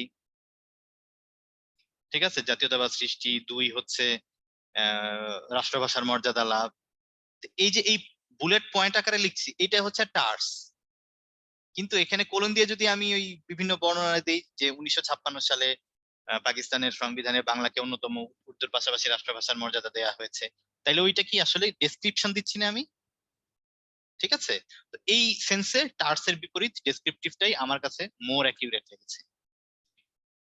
যাক, তারপর হচ্ছে দা ওয়ার্ড ফ্লোরিড কি ইন্ডিকেট করে? ফ্লোরিড, ফ্লোরাল, এটা হচ্ছে ফুল। ফ্লোরিড মানে ফুলেল। ফ্লোরিডের বাংলা হবে ফুলেল, বলে না ফুলেল সংবর্ধনা?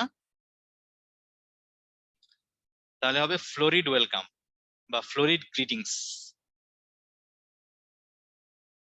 এটা কি? ফুলেল সংবর্ধনা,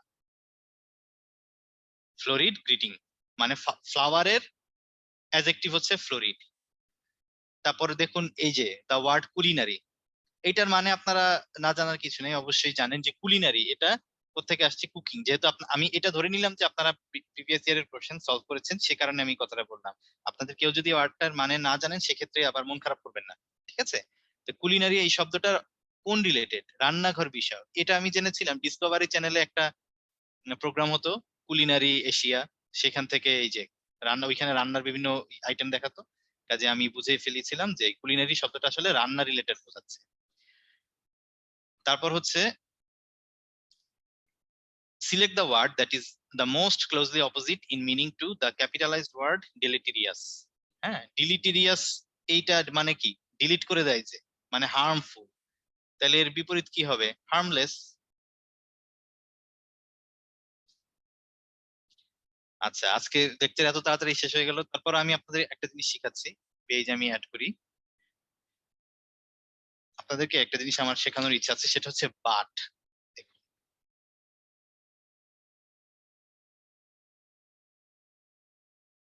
নান, বাট,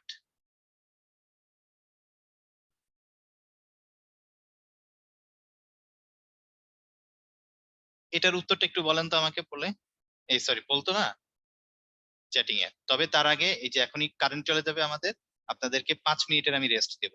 এটার উত্তরটা সবাই কমেন্ট করে 5 মিনিটের বিরতিতে যাবেন, ঠিক আছে? এখন 8টা বাজছে, 8টা 5-এ আমরা ফেরত আসবো।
আসসালামু আলাইকুম। ইমরান ভাইয়া কি শুনতে পাচ্ছেন আমাকে? ইমরান ভাইয়া,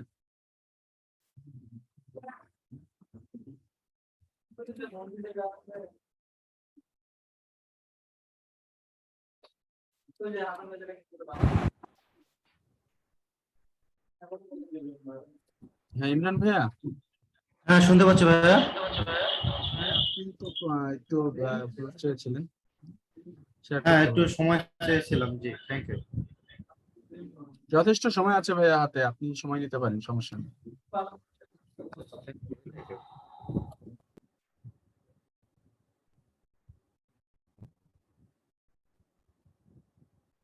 আপনারা আমাকে শুনতে পাচ্ছেন? শুনতে পেলে একটু চ্যাট বক্সে ইয়েস নো লিখলেই হবে। Thank you very much. একটু পরিচয় দিয়ে দিই, আমি ইমরান, 35তম বিসিএস পরিবারের সদস্য। আমি পুলিশ ক্যাডারে আছি। Welcome everybody. আর প্রথমে ধন্যবাদ দেব যে ভাই এতক্ষণ ক্লাস নিয়েছেন, খুব সুন্দর ক্লাস নিয়েছেন। তো পাশাপাশি আমি শুধু একটা বিষয় শেয়ার করার জন্য এসেছি, আপনাদের কিছু কোশ্চেন এসেছে, যেহেতু আমি কিউ&এ তে আছি, কোশ্চেন এবং অ্যান্সার, সেই প্রেক্ষিতে আমি দু একটা কথা বলবো। তো আমরা মনে হয় শুরু করতে পারি। আমি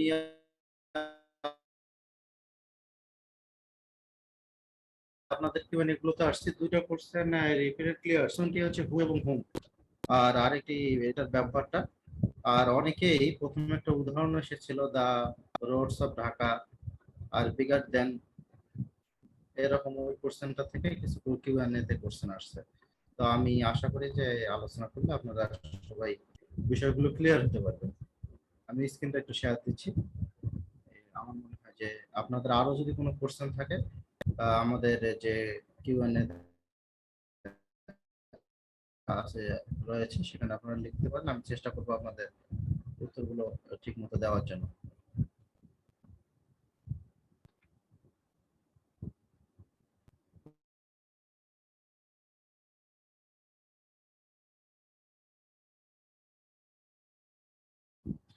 আপনাদের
আচ্ছা, দেখা যাচ্ছে? কেউ কি, মামুন ভাই কি কথা বলছেন নাকি? ভাইয়া স্ক্রিন দেখা যাচ্ছে না ভাইয়া। স্ক্রিন দেখা যাচ্ছে না? না ভাইয়া দেখা যাচ্ছে না। আচ্ছা আচ্ছা, ঠিক আছে ঠিক আছে।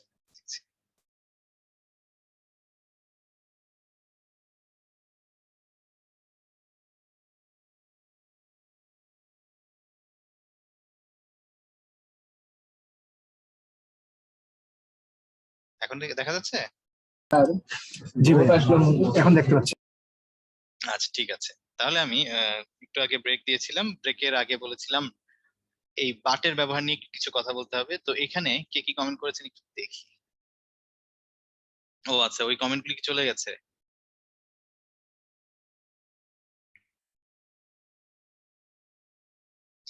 খেয়াল করুন, বাট এই শব্দটা এই ক্ষেত্রে খেয়াল রাখবেন যে প্রেপোজিশনের মতো কাজ করছে।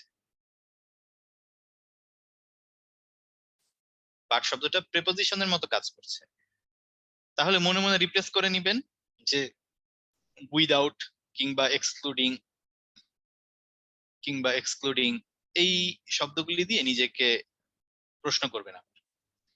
নান উইদাউট আই তো হয় না। না না, এই যে একজন ভুল উত্তর দিলেন। এটা চলে আসলো কেন? দেখা যাচ্ছে? সবাই কি দেখতে পাচ্ছেন? হ্যাঁ ভাই, স্ক্রিনটা একটু শেয়ার করেন ভাইয়া, স্টপ হয়ে গেছে শেয়ারটা। আচ্ছা আচ্ছা আচ্ছা,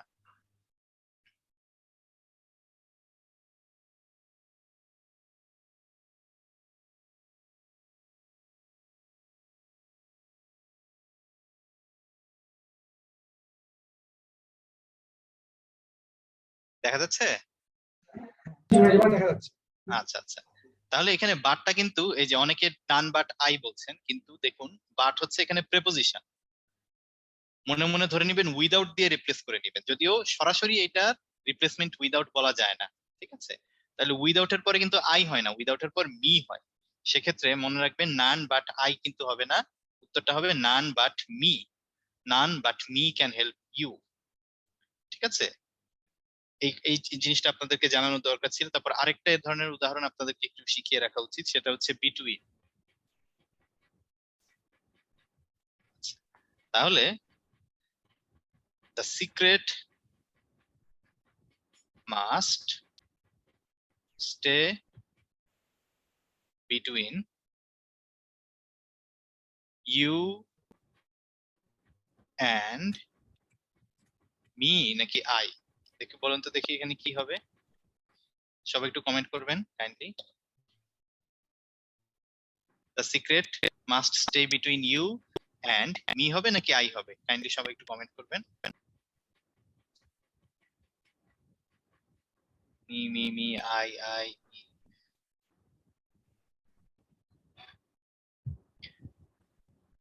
আচ্ছা, অনেকে অনেক রকম কমেন্ট করেছেন, তা আমি একটু উত্তরটা বলে দিচ্ছি আপনাদেরকে। এগুলো হচ্ছে কনফিউজিং জিনিসপাতি, এগুলো মনে রাখলে আর সত্যি কথা বলতে কি যে এখন যা বলছি না এটাই হচ্ছে পরীক্ষায় আসার মতো। তাহলে বিটুইন এর ব্যাপারটা খেয়াল করুন। বিটুইন নিজেও কি কনজাংশন না প্রিপোজিশন? বিটুইন হচ্ছে প্রিপোজিশন, বিটুইন হচ্ছে প্রিপোজিশন। আর প্রিপোজিশনের পরে সবসময় কি বসবে? অবজেক্ট ফর্ম, অবজেক্ট প্রোনাউন বসবে। কাজেই সঠিক উত্তর হবে মি, নট আই। তাহলে the secret must between, between এর পর এই ইউটাও কিন্তু আসলে অবজেক্ট প্রোনাউন, যদিও ইউ এর অবজেক্ট তো ইউ, এই কারণে এটা নিয়ে কারো কোনো কনফিউশন নাই, তাই না? বিটুইন ইউ এন্ড মি, এটা মি হবে উত্তরটা, আই হবে না। বুঝতে পেরেছেন সবাই? কিন্তু এটা হচ্ছে বিবিটি সূত্র, আরেকটা হচ্ছে দেন। আপনাদের খেয়াল করুন, আজকের ক্লাসের সবচেয়ে গুরুত্বপূর্ণ অংশ এটা। কিন্তু এই দেন এই শব্দটা কিন্তু প্রেপোজিশন নয়। এই বাট, বিটুইন এই দুইটা ছিল প্রেপোজিশন, কিন্তু দেন হচ্ছে কনজাংশন। যেহেতু দেন হচ্ছে কনজাংশন, সে কিন্তু এইটার উদাহরণ আমি অলরেডি দেখিয়েছি, তারপরে দেখাচ্ছি।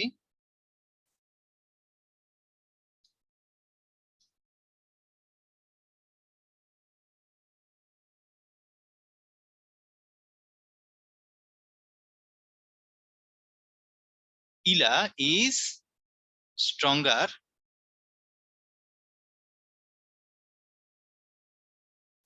দেন মি হবে নাকি আই হবে? এটা মাত্রই বলেছি, কেউ ভুল বলবেন না। দেখি উত্তরটা দেন দেখি। সরি, এটার উত্তরটা একটু সবাই দিবেন। এটা আই, ঠিক আছে, মি অর আই। দেখি কে কি বলে, উত্তরটা সবাই দিবেন।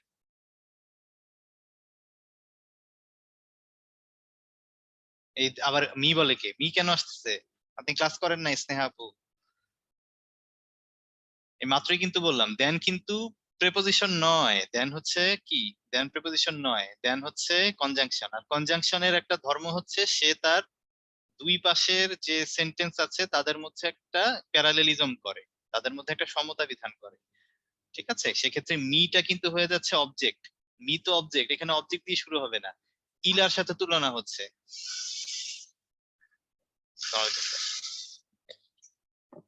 একটু পরে আসছি।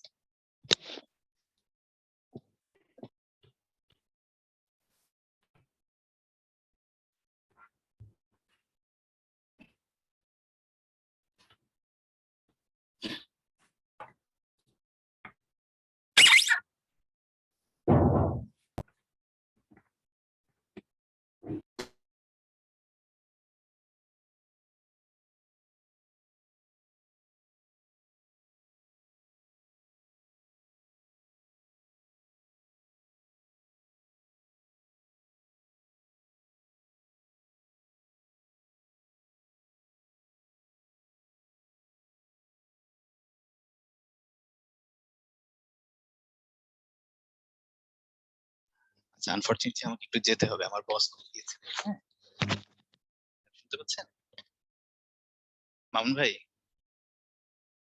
হ্যালো,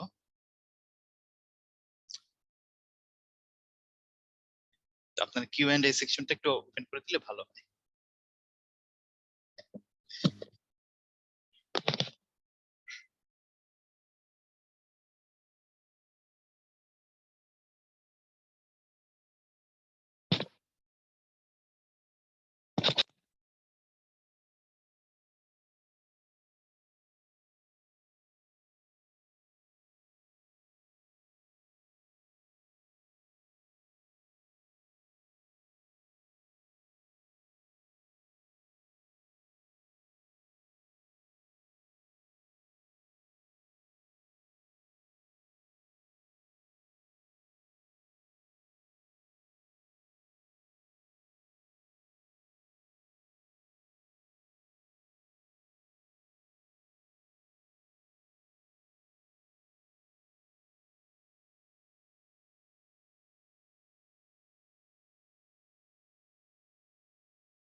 স্টুডেন্ট ভাইয়া আপনারা সবাই একটু ওয়েট করুন, আর ভাইয়া ওখানে মনে হয় ইলেকট্রিসিটি নেই, ভাইয়া কিছুক্ষণের মধ্যেই ব্যাক করবে ইনশাআল্লাহ। আমাদের ক্লাস এখনো শেষ হয়নি, ক্লাসটা চলবে, আপনারা সবাই একটু ওয়েট করুন।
সুন্দর ক্যারিয়ার গড়ার প্রত্যয় নিয়ে প্রতিটি শিক্ষার্থীর বুকে থাকে কিছু লালিত স্বপ্ন। সময়ের আবর্তে কিছু স্বপ্ন দেখা পায় সঠিক গন্তব্যের। এমনই একটি পছন্দ বাংলাদেশ সিভিল সার্ভিস। দেশের সবচেয়ে জনপ্রিয় এই ক্যারিয়ারটির জন্য প্রতি বছর লক্ষাধিক শিক্ষার্থী অংশ নেয় তুমুল প্রতিযোগিতায়। বিষয়ভিত্তিক বৈচিত্র্যতা আর সিলেবাসের বিশালতা এই পরীক্ষাটিকে আরও জটিল রূপ এনে দিয়েছে। তাই সাফল্যের অন্যতম পথ গোছানো প্রস্তুতি। অনলাইন ও অফলাইনের অপূর্ব সমন্বয়ে বিসিএস প্রত্যাশীদের গোছানো প্রস্তুতি নিশ্চিত করতেই উত্তরণের আবির্ভাব। বিসিএস প্রত্যাশীদের জন্য প্রতিটি মুহূর্তই অত্যন্ত গুরুত্বপূর্ণ, কিন্তু যাতায়াত ও যানজটের কারণে চাকুরিজীবী এবং বিশ্ববিদ্যালয়ে অধ্যয়নরত শিক্ষার্থী সহ অন্যান্য বিসিএস প্রত্যাশীদের ফিজিক্যালি ক্লাসে অংশগ্রহণ করতে গিয়ে মূল্যবান সময় নষ্ট হয়। এছাড়া কোনো ক্লাস মিস হলে তা রিকভার করার সুযোগ থাকে না।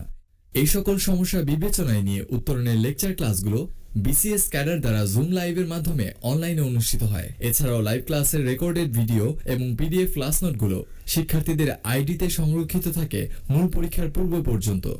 অনলাইনে ডেইলি এমসিকিউ এক্সামের পাশাপাশি উত্তরণী বাংলাদেশে প্রথমবারের মতো নিয়ে এসেছে অনলাইন রিটেন এক্সাম, যা একজন শিক্ষার্থীর নিয়মিত প্রস্তুতিতে দারুণ সহায়ক। উত্তরণের weekly exam, monthly exam, evaluation test, subject test এবং ফাইনাল মডেল টেস্ট পরীক্ষাগুলো মূল বিসিএস পরীক্ষার অনুরূপ ফিজিক্যালি অনুষ্ঠিত হয়। দেশব্যাপী উদ্ভাসন্মেষের যে কোনো শাখায় একজন শিক্ষার্থী উল্লিখিত পরীক্ষাগুলোতে ফিজিক্যালি অংশগ্রহণ করতে পারেন। ফিজিক্যালি পরীক্ষা অংশগ্রহণ করতে না পারলে অনলাইনেও পরীক্ষা দেওয়ার ব্যবস্থা রয়েছে। শিক্ষার্থীদের বিসিএস প্রস্তুতিতে পূর্ণতা এনে দিতে উত্তরণে রয়েছে বিষয়ভিত্তিক প্রিন্টেড প্রিপারেশন বুক, ব্যাখ্যামূলক প্রশ্ন bank, model test book, Bangladesh ও বিশ্ব মানচিত্রে রঙিন ম্যাপ বুক। প্রত্যাশা করি শিক্ষার্থীদের আস্থা ও ভালোবাসায় উত্তরণ এগিয়ে যাবে নিরন্তর।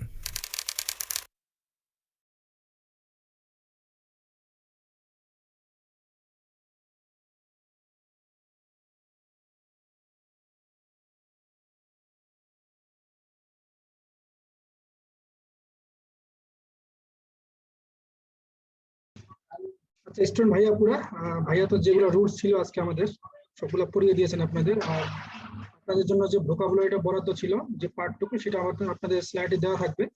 সেখান থেকে আপনারা প্রিন্ট করে হোক অথবা স্লাইড দেখে দেখে আপনারা পড়ে নিতে পারবেন। আজকে আমার ক্লাসটুকু এইটুকুই ছিল। আর যেহেতু বড় একটা টপিক ছিল না, সুতরাং এটা তাড়াতাড়ি শেষ হয়ে গেছে। তো আপনাদের যদি কোনো কোশ্চেন থাকে আপনারা রেজেন্ট করতে পারেন, আমরা পারমিশন দিয়ে দিচ্ছি, কারো কোনো কোশ্চেন থাকলে আপনারা করতে পারেন।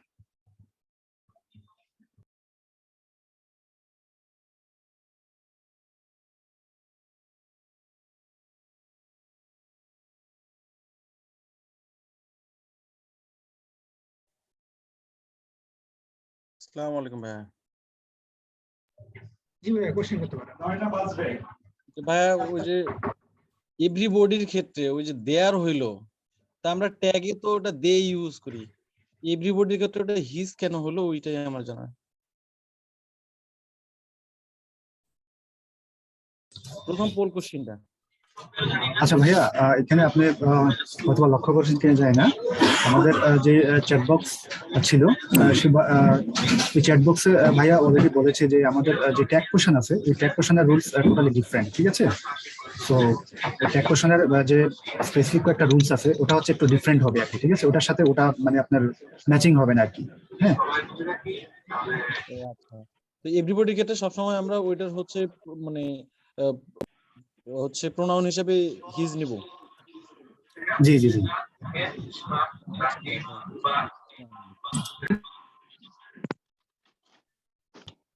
আজিজ ভাই শুনতে পাচ্ছেন? আজিজ ভাই কি শুনতে পাচ্ছেন? আসসালামু আলাইকুম ভাইয়া। হ্যাঁ জি ভাই, ইমরান ভাই, ভাইয়া শুনতে পাচ্ছেন? আমি সরি, আমি আসলে আমার বাসায় নেটে খুব সমস্যা ছিল, নেটওয়ার্ক। ও আচ্ছা আচ্ছা ভাই, আমরা কয়েকটা হ্যান্ড রেজ দিচ্ছি, তো আপনি যদি একটু পারেন একটু অ্যান্সার করে দিলে ভালো হতো আর কি, যদি একটু সময় দিতেন। হ্যাঁ হ্যাঁ হ্যাঁ, অবশ্যই। জি জি, শিওর। জি জি ভাই, জি, আমি তাহলে- খেয়াল রাখতে হবে এটাই, আর জি কিছু জি না। জি, আচ্ছা ভাই। আপনি নেন, করছেন না, দিয়ে দেন। হ্যাঁ,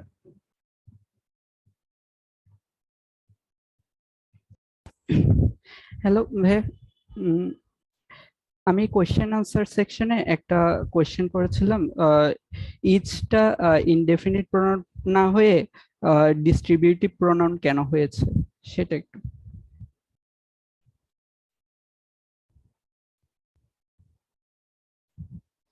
স্লাইডে ডিস্ট্রিবিউটেড প্রোনাউন হিসেবে দেখানো ছিল, এজন্য। ইমরান ভাই কি শুনতে পাচ্ছেন? হ্যাঁ ভাইয়া, এখন শুনতে পাচ্ছি। জি জি ভাইয়া, আমি ইমরান ভাইকে বলছি। ইমরান ভাইয়া শুনতে পাচ্ছেন?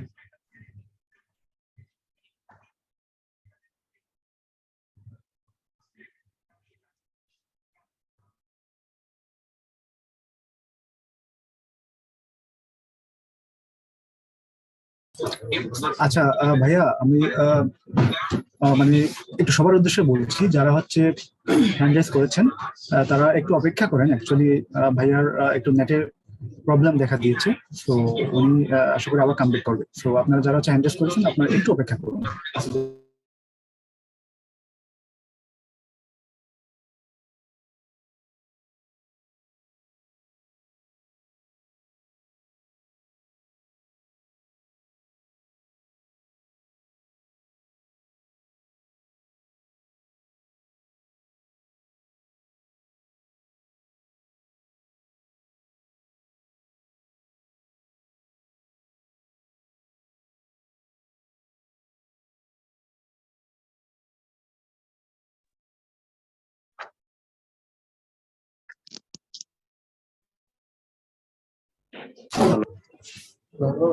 জি ভাই, শুনতে পাচ্ছেন? হ্যালো। হ্যাঁ, আমি জি কানেক্ট হয়েছে। আমি প্রশ্নটার উত্তর দিচ্ছিলাম। ওই যে আপু একজন কোশ্চেন করেছিলেন, আমার মনে হয় উনি কি আছেন লাইনে? একটু দেখেন তো আছে কিনা। জি ভাই, আসুন। হ্যালো, হ্যাঁ ভাইয়া। আপনার ডিস্ট্রিবিউটিভ প্রোডাক্ট, আর আপনার পুরো কোশ্চেনটা আরেকবার একটু বলেন তো। হ্যাঁ ভাইয়া, আমার কোশ্চেনটা হচ্ছে ইচটা ডিস্ট্রিবিউটিভ প্রোনাউন কেন হইলো, ইনডেফিনিট প্রোনাউন কেন হলো না সেটা।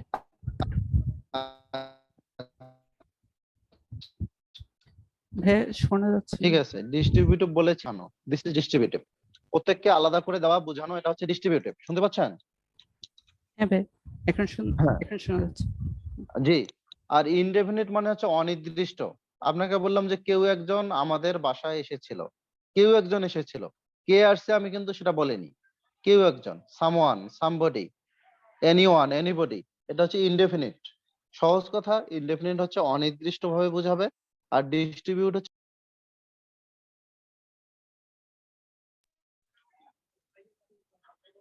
আপনি কি উত্তর পেয়েছেন? হ্যাঁ ভাই, আচ্ছা ভাই, তাহলে কি এভরিওয়ানটাও ডিস্ট্রিবিউটিভ হবে? এভরিওয়ান, এভরিবডি, এগুলো?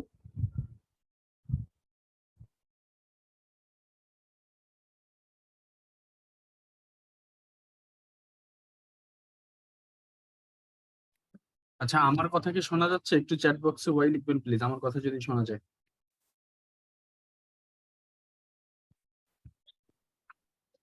ধন্যবাদ। আচ্ছা, আজকে আপনার ক্লাস নিচ্ছিলেন হচ্ছে আজিজ সাত্তার জায়েদ ভাই।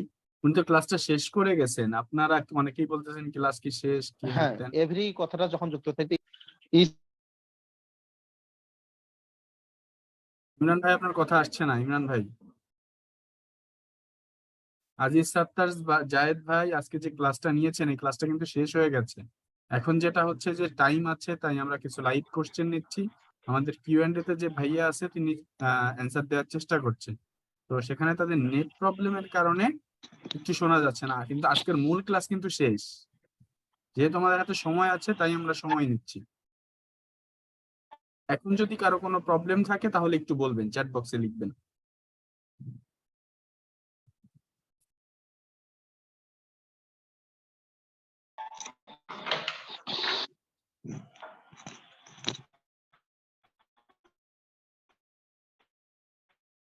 সানি ভাই এবং হাফি হুজাইফা যেটা বলেছেন, অবশ্যই আমরা এটা চেষ্টা করব এবং আমি নোট রেখে দিচ্ছি, অবশ্যই এটা করা হবে।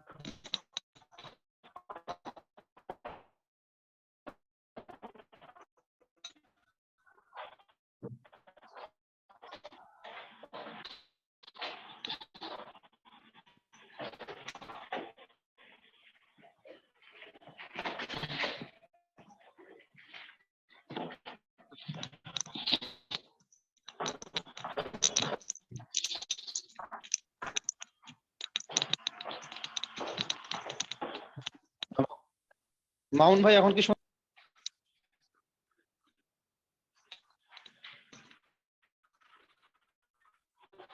মামুন ভাই? ভাই, আপনার কোনো কথা আসছে না।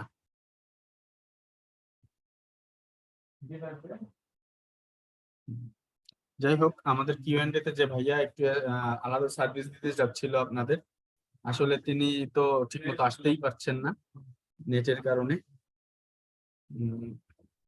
এই জন্য একটু প্রবলেম হচ্ছে হয়তো। এখন কি শুনতে পাচ্ছেন ভাইয়া? মামুন ভাই শুনতে পাচ্ছি। আপনার কথা আমরা শুনতে পাচ্ছি না ভাইয়া।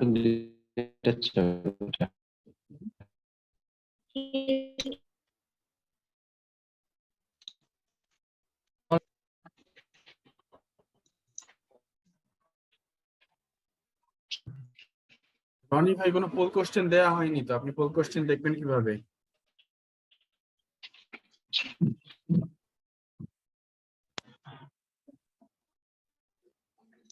আচ্ছা, আমরা অনেকক্ষণ দেখলাম আমাদের ভোকাল যে মানে ভোকাল ভাই তো ক্লাস শেষ করে গেছে। কিউএনডে তে মামুন ভাই, ভাই, হ্যাঁ, এখন এই যে আমি একটু বাধ্য হয়ে বাসা থেকে বাইরে আসলাম এই আনসার দেওয়ার জন্য। এখন কি শুনতে পান? হ্যাঁ হ্যাঁ, এখন শোনা যাচ্ছে, এখন বলতে পারেন। হ্যাঁ, আই এম সরি। যাই হোক, একটু নেটওয়ার্ক খুব সমস্যা করতেছিল রংপুরে, আমার বিশেষত স্পেশালি আমার বাসায়। আচ্ছা, আমার মনে হয় আমি এখন দু একটা কোশ্চেন নিতে পারি।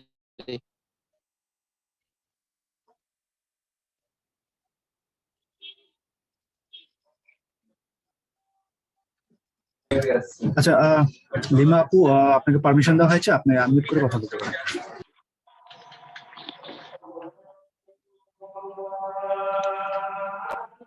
শুনতে পাচ্ছেন? জি, শুনতে পাচ্ছি। যে ভাইয়া, আমার একটা প্রশ্ন ছিল, যে একটা এক্সাম্পল দেওয়া ছিল যে দা বিল্ডিংস আর দিয়া, ওইরকম একটা এক্সাম্পল ছিল। হ্যাঁ, আমার মনে পড়ছে। জি, দা দেখেছি, বিল্ডিংস বলেন। তো, জি ভাইয়া, দা বিল্ডিংস তো ফ্লোরাল ছিল, তাহলে আমরা দেন এর পরে দোজ অফ ইউজ না করে কেন দ্যাট ইউজ করলাম? আচ্ছা, ঠিক আছে, থ্যাংক ইউ ভেরি মাচ। আপনি পড়াশোনা করেন, বোঝা যায়। এবং আপনার প্রশ্নটি যথেষ্ট যৌক্তিক। ওখানে দোষ হবে, ওই সময় আমি একটু হ্যান্ড রেজ করছিলাম বিষয়টা বলার জন্য। তবে আপনাকে ধন্যবাদ দিই যে আপনি পড়াশোনা করেন, তার জন্য ধরতে পারছেন।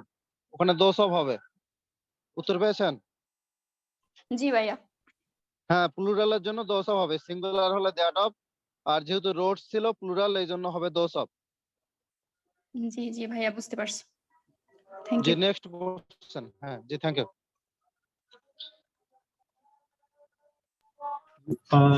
সাইমা আপু, আপনাকে পারমিশন দেওয়া হয়েছে, আপনি আনমিউট করে কথা বলতে পারেন। হ্যালো ভাই, শোনা যাচ্ছে? হ্যালো। জি শোনা যাচ্ছে, প্রশ্ন করেন। হ্যাঁ ভাইয়া, আজকে হচ্ছে লেকচারটা খুবই কনভেনশনাল মনে হয়েছে আমার কাছে, কারণ আমরা ক্লাসিফিকেশন গুলা পড়ছি কিন্তু রিলেটিভ প্রোনাউন গুলার ইউজটা আমরা পড়ি নাই। যেমন দ্যাট আমরা কোথায় ইউজ করব, হুইচ আমরা কোথায় ইউজ করব। তো এই জিনিসগুলো ক্লিয়ার করা দরকার ছিল, কারণ হুইচ আর দ্যাট দুটার অর্থ একই রকম আসে, কিন্তু আমরা কোনটা কোথায় ব্যবহার করব অথবা হোয়াট জি কোথায় ব্যবহার করব, জি, এই thank you use. Very much. জি ভাইয়া। আপনার কোশ্চেন আমি পেয়েছি, এবং আপনার এটা খুব ভালো একটি কোশ্চেন করেছেন। হুইচ এবং দ্যাট, দ্যাট ব্যক্তি বস্তু উভয়ের সাথেই বসে।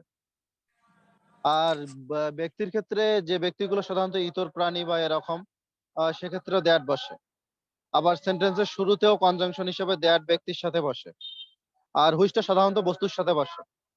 তবে আজকে লেকচারে যেটা সবচেয়ে ইম্পর্টেন্ট ছিল, এখানে একটু আজান হচ্ছে, আমি জোরে বলতেছি।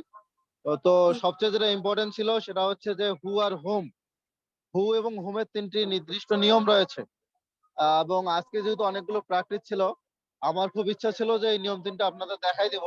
তো আমার দুর্ভাগ্য বলবো, আমি দুঃখ প্রকাশ করছি যে আমি হয়তো নেক্সট যদি কোনো ক্লাসে আমি আসি, আমি আপনাদের এটা দেখাই দেব। যেমন প্রথমে একটা যদি ক্লোজ থাকে,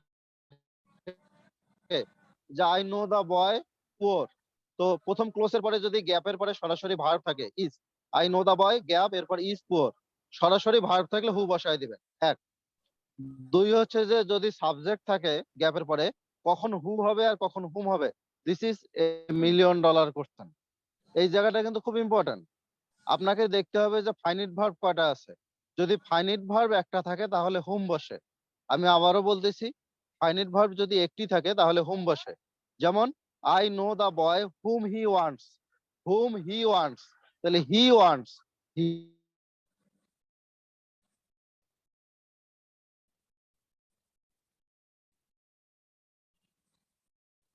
এর পরে ফাইনিট ভার্ব হচ্ছে একটা, ওয়ান্ট, সেখান থেকেও আসলো, বসে ডাউ, শুধু বসে। যেমন I know the boy who is a teacher wants me. তাহলে এবারে কিন্তু ওয়ান্ট এবং ইজ দুইটা ভার্ব থাকার কারণে হু বসলো। অর্থাৎ আপনাকে দেখতে হবে যেখানে গ্যাপ আছে, গ্যাপের পরে সাবজেক্টের পরে যদি একটি ফাইনাল ভার্ব থাকে তাহলে হোম, আর একটার বেশি ফাইনাল ভার্ব থাকলে হু বসবে। উত্তর পেয়েছেন? জি ভাইয়া, থ্যাংক ইউ। আমি এটা পরবর্তীতে লিখে দিলে আপনাদের জন্য সহজ হবে আরো। তবে হু আর হুমের ব্যবহারটা ক্লিয়ার আমার মনে হয় আরো হওয়া উচিত ছিল। আশা করি আমাদের পরবর্তী ক্লাসে যিনি নিবেন বিষয়টা পুরোপুরি ক্লিয়ার করবেন, বা আমি নিলে আমি নিজে করব। আচ্ছা ঠিক আছে ভাইয়া। নেক্সট। জি, থ্যাংক ইউ ভেরি মাচ। জি, ফারহানা তাসনিম আপু, আপনাকে পারমিশন দেওয়া হয়েছে, আপনি যদি শুনতে পান তাহলে আনমিউট করে আপনার প্রশ্ন জিজ্ঞেস করতে পারেন। হ্যালো, আসসালামু আলাইকুম। জি, ওয়ালাইকুম সালাম, শুনতে পাচ্ছি, সরাসরি প্রশ্ন করেন। জি ভাইয়া, আমাদের এতগুলো প্র্যাকটিস কোশ্চেন ছিল, একটা কোশ্চেনও সলভ করা হইলো না। যেহেতু ক্লাসটা অন্য পড়া কম ছিল আর কি, প্র্যাকটিস কোশ্চেন গুলো সলভ করলে ভালো হইতো আর কি। ডেফিনেটলি আমি আপনার সাথে একমত। হয়তো ভাইয়া যিনি ক্লাস নিয়েছেন উনি অনেক ভালো স্টুডেন্ট, ভালো বুঝেন, উনি হয়তো ভাবছে বেশি সহজ মনে করে এড়াই গেছেন। তবে আমি বলবো যে কারণ আলোচনা হলে আমরা হয়তো এমনিতেই বাসায় বসে আমরা কোনো টিচারকে সামনাসামনি দেখতে পাইনি, এমনিতেই বাসায় বসে অনেক সময় আমরা একা একা অনেক প্রবলেম ফেস করি। তো প্র্যাকটিস কোশ্চেন গুলো অন্তত আমাদের সলভ করে দিলে আমাদের প্র্যাকটিস গুলো, এবং স্পেশালি আমি বলবো যে যেগুলো বিগত সময় বিভিন্ন হ্যাঁ। চাকরির পরীক্ষায় এসেছে, সেগুলো আসলে সহজ হোক কঠিন হোক এড়ায় যাওয়ার সুযোগ নেই। আমরা বিষয়টা ভবিষ্যতে খেয়াল রাখবো। আমার মনে হয় যে হ্যাঁ, আর আমাদের হচ্ছে যে আর প্যানেলিস্ট বেশ যারা কয়েকটা ভাইয়েরা আছেন উদাহরণ ওনারা দেওয়া হয়েছে শুনতেছেন। যেগুলো কিন্তু ভুল আর কি দেওয়া হয়েছে আর কি। আর মনে হচ্ছে যেমন যে না, আজকের ক্লাস থেকে আমরা তেমন কিছু শিখতে পারিনি, এরকম মনে হচ্ছে আর কি। যেমন ওখানে যে দেন দোজ অফ না বলে স্যার দ্যাট দোজ অফ বলছেন আর কি। এরকম আরো বেশ কয়েকটা ছিল আর কি। তারপরে হচ্ছে যে ওই যে আরেকটা হচ্ছে এটা গিলটি, ঠিক ওটাতে না, হ্যাঁ। গিলটির যে ওটাও স্যার ফার্স্ট ভুল করছে আর কি। এরকম এখানে বেশ নিয়মটা কয়েকটা একটু বলে মানে দেই, এরকম আমার ভুল মনে হয় যে হয়েছে। এখনো পার্টিসিপেন্ট অনেকেই আছেন, 78 জন কম না। তো আমার আচ্ছা মনে হয় যে এটা একটু ক্লিয়ার করে দেয়, বি ভার্বের পরে সাবজেক্টিভ ফর্ম বসে, সেটা যে কোনো ভাবেই হোক, যে কোনো জায়গায় হোক। এটা নিয়ে খুব বেশি টেনশন করার কিছু নেই। আমি স্যার ওয়াস ওয়ার থাকলে এরপর সাবজেক্টিভ ফর্ম বসবে, জি জি জি। একবারেই সহজ হিসাব। আমার মনে হয় প্রোনাউনে অনেক কিছু পড়ার ছিল স্যার আরো। জি স্যার সেটা হচ্ছে যে আমি একটু যদি আমার পার্সোনালি একটু কোশ্চেন করি স্যার, এক একটা ক্লাস করার পর প্রত্যেকটা সাবজেক্ট মনে হচ্ছে আমার কাছে মনে হয় যেন অনেক বিশাল সাগরের মতো সিলেবাসটা মনে হয় আর কি। মানে কিভাবে জি গুছিয়ে পড়বো বা নোট করবো কিনা বা নাকি নোট করবো না বই দেখেই পড়বো, মানে এটা নিয়ে কনফিউজড থাকি আর কি, যদি একটু গাইডলাইন আচ্ছা, দিতেন। জি থ্যাংক ইউ ভেরি মাচ। আমি বলবো যে আমি আসলে যদি বলি যে প্রায় 1 দশক থেকে উদ্ভাস উন্মেষের সাথে আছি, তো সেখান থেকে উত্তরণের সাথেও আছি। তো আমার মনে হয় যে আমরা যেভাবে লেকচার প্ল্যান গুলো করেছি, যেভাবে রিডিং জি ম্যাটেরিয়ালস করেছি, এটা আপনি শুধু মোবাইলের মধ্যে না রেখে, আমি বলি যে পড়াশোনার পিছনে ইনভেস্ট করলে কেউ কখনো দেউলিয়া হয় না। জি আপনি এগুলোকে ফ্রন্ট গুলোকে ছোট করে বা স্ক্যান করে একসাথে কয়েকটা পেজ বসায় হোক, ছোট করে হোক, বা একটু খরচ কমায় নিয়ে হোক, মানে ইকোনমিক বিষয়টা চিন্তা করে বলতেছি। তো আমার প্রিন্ট করে আপনারা একটু দেখলে অনেক ভালো। আমাদের যে রিডিং ম্যাটেরিয়ালস আছে নিশ্চয়ই, বুকটা পেয়েছেন আপনি আমাদের উত্তরণে? হ্যালো। হ্যাঁ, আপনার কথা আবার ভেঙে যাচ্ছে। উত্তরণের যে আচ্ছা বুক ইংলিশ পেয়েছেন? জি জি জি, আমরা উত্তরণে বই পেয়েছি।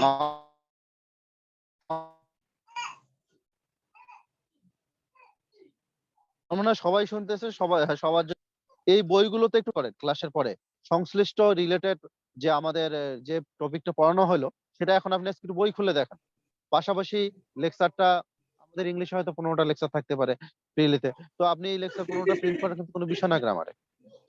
জি তো পড়াশোনার পিছনে আমি বলবো যে আমরা যদি 10 টাকা, 100 টাকা, 200 টাকা খরচ করি, আমার মনে হয় যে সেটা কারোর জন্য খুব বড় বার্ডেন হবে না। ভাইয়া, আমি এবং একটু ফ্লোর আমাদের চাচ্ছি। যতটুকু আছে ভাই, হ্যালো এতটুকু করলেই হবে। হ্যালো। শিওর। ভাইয়া কেউ মনে আমি হয় কথা বলতে চাচ্ছিল মাঝখানে। হ্যাঁ হ্যাঁ হ্যাঁ, আমি একটু ফ্লোর চাচ্ছি। সেটা হচ্ছে যে আজকের ক্লাসটা একটু আসলেও মানে আমি বুঝতে পারছি আপনাদের কথা বা কমেন্ট বা মেসেজ দেখে। তো এই ক্লাসটা যদি আবার রিভিউ দেওয়া যায়, আপনারা কি রিভিউ চান কি চান না, একটু চ্যাট বক্সে আমাকে জানান।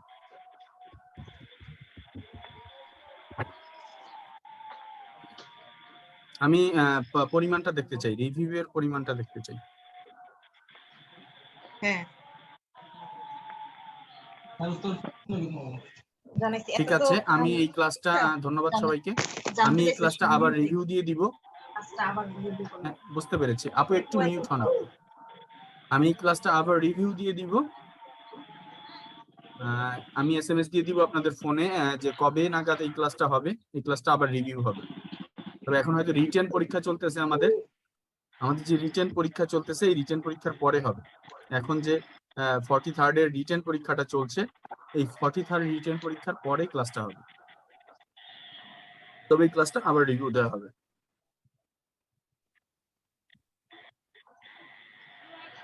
ভাইয়া তাহলে কি? একটু সুযোগ দিলে বলতাম। হ্যাঁ শিওর এই, ভাই।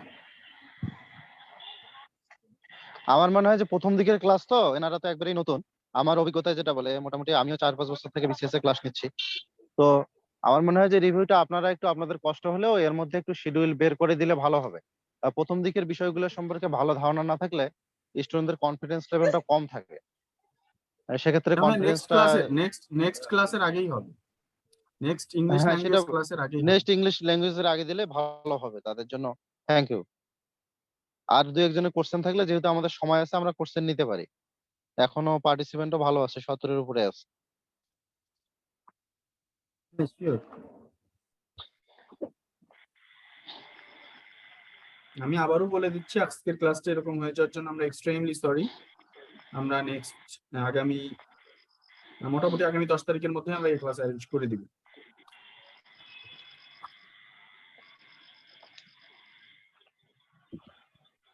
সুমন, আপনি কোশ্চেন করতে পারেন। সুমন।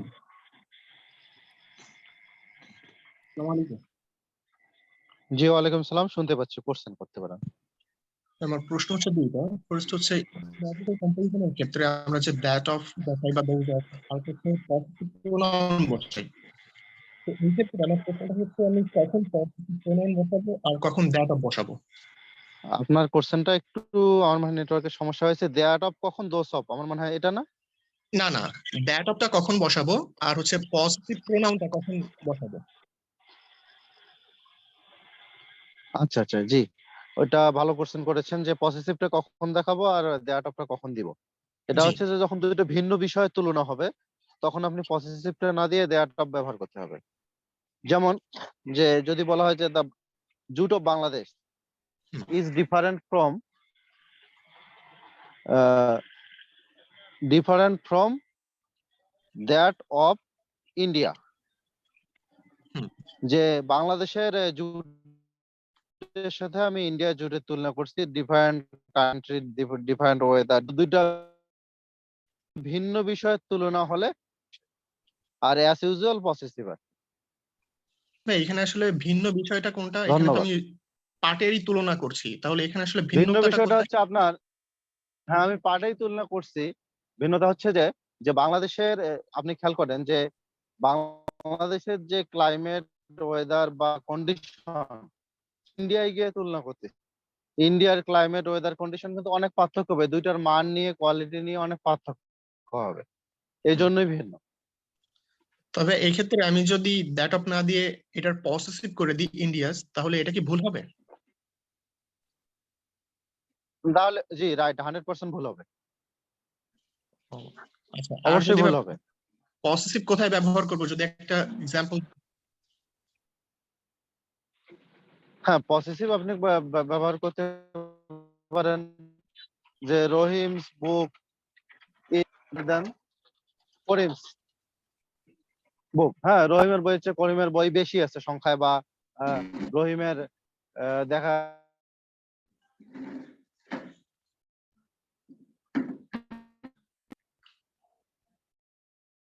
হ্যাঁ, যে গাছের চেয়ে কথা শোনা যাচ্ছে না ঠিক মতো ভাইয়া।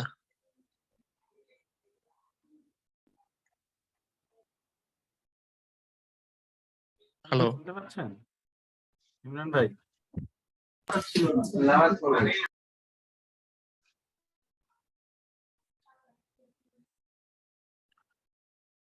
ভাইয়া আমাকে কি শোনা যাচ্ছে? আচ্ছা সুমন ভাইয়া, আমি আপনাকে শুনতে ভাইয়া পাচ্ছি।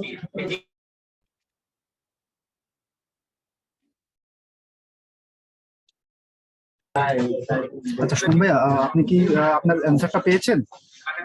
ভাইয়া লাস্টলি শুনতে পাচ্ছিলাম না, মানে ভাইয়া যে কি ক্লিয়ার ছিল না, মানে একেবারেই মনে হচ্ছিল মিউট হয়ে গেছে, কিছুই শুনতে পাইনি।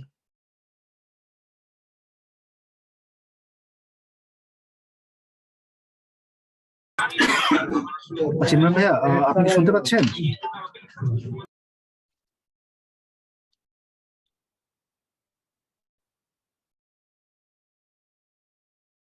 আচ্ছা ভাইয়া নাই, আমি এর মাঝে কয়েকটা অ্যান্সার দিয়ে দিচ্ছি। আর একটা কোয়েশ্চেন ছিল ভাইয়া, করব? ম্যানেজমেন্ট রিলেটেড করেন ভাইয়া, টিচার তো ভাইয়া তো নেট পাচ্ছে না। ম্যানেজমেন্ট রিলেটেড কোনো কোশ্চেন থাকলে করতে পারেন, না থাকলে একটু নোট রাখবেন, নেক্সট ক্লাসে আমরা আবার কোশ্চেন নিব, নেক্সট ক্লাসে করে নিব, কোনো সমস্যা নেই। ও আচ্ছা আচ্ছা, ঠিক আছে। না ভাইয়া যে উত্তরটা দিয়েছিল ভাইয়া শুনতে পাচ্ছেন? জি ভাই, এখন শোনা যাচ্ছে। আচ্ছা আমি উত্তরটা ওনার দিচ্ছি, আবার সমস্যা নেই। আমি মনে হয় উনি শেষের দিকে শুনতে পাইনি। জি ভাই, উত্তরটা হচ্ছে যে, হ্যাঁ বলি, উত্তরটা খুবই সহজ। সেটা হচ্ছে যে আমি যদি বলি যে রহিমের চেয়ে করিমের কাছে বেশি সংখ্যক বই আছে, বা রহিমের বইয়ের চেয়ে করিমের বইগুলো ভালো, তো রহিম করিম দুটাই প্রপার নাউন, মিল আছে। আবার রহিমের বই এবং করিমের বই দুইটাই কিন্তু একই রকম, কমন নাউন, এটাও বই এটাও বই। তো এই ধরনের ক্ষেত্রে আপনি যখন তুলনায় আসবেন তখন আপনি পজিটিভ ব্যবহার করতে পারেন। তবে ইন্টারেস্টিং বিষয় হচ্ছে যে পরীক্ষায় যখন আসে তখন কিন্তু আপনার ওই ইলজিক্যাল কম্পারেটিভ এটাকে বলে, যে ভিন্ন বিষয়ের তুলনা, এই টার্মটাকে বলা হয় ইলজিক্যাল কম্পারেটিভ। পরীক্ষায় কিন্তু ইলজিক্যালটাই আসে। যেমন আপনার সিলেটেও চা উৎপন্ন হয়, পঞ্চগড়েও চা উৎপন্ন হয়, কিন্তু এর মধ্যেও কিন্তু অনেক পার্থক্য আছে। কারণ সিলেট হচ্ছে হিল ট্রাক্টস রেজিয়ন আর পঞ্চগড় হচ্ছে প্লেন রেজিয়ন। এইরকম ক্ষেত্রেও যদি আপনি তুলনা করেন তাহলে পরীক্ষায় দ্যাট অফ বা দোস অফ হবে। তো আপনি যদি আমাকে বলেন যে এটা তো আপনি নিয়ম শেখালেন, আমি আরেকটা বিষয় শেখাই, সেটা হচ্ছে শর্টকাট আমি পরীক্ষায় কিভাবে একটু ভালো করব। পরীক্ষায় যদি ভালো করার চিন্তা করে আবার 90% মাইন্ড সেট আপ নিতে হবে যে দ্যাট অফ বা দোস অফে অ্যান্সার হওয়ার সম্ভাবনা। এভাবেই পরীক্ষায় আসে, সেটা বিসিএস বলেন, ইউনিভার্সিটি বলেন, মেডিকেল বলেন, আর ইঞ্জিনিয়ারিং অ্যাডমিশন টেস্ট। প্রশ্নটা হয় এটা নিয়মেই আছে একটা ইলজিক্যাল কম্পারেটিভ, সেখান থেকেই আসে, লজিক্যালটা আসে না। Thank you.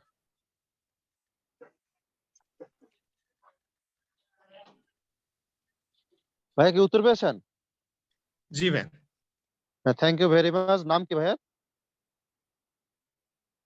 ভাইয়া আমার নাম সুমন। সুমন ঠিক ভাই, আছে আচ্ছা ঠিক ভাইয়া, আছে। তাহলে আমরা আজকে এ পর্যন্তই শেষ করে দিই। হ্যাঁ শেষ করতে পারেন, যদি কারো কোশ্চেন না থাকে শেষ করতে পারেন।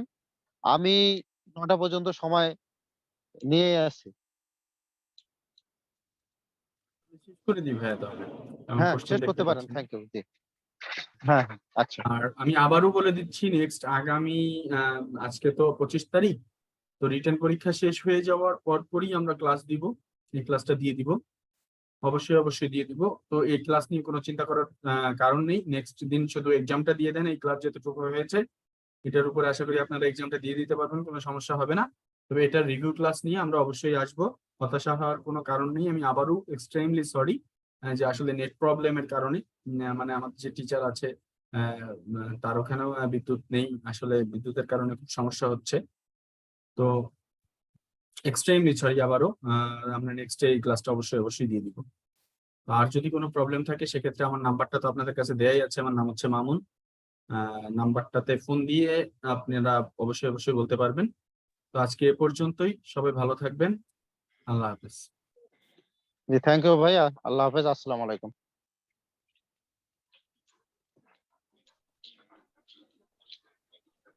আচ্ছা, নাম্বারটা আমি আরেকবার দিয়ে দিচ্ছি, নাম্বারটা চ্যাট বক্সে আমি দিয়ে দিচ্ছি।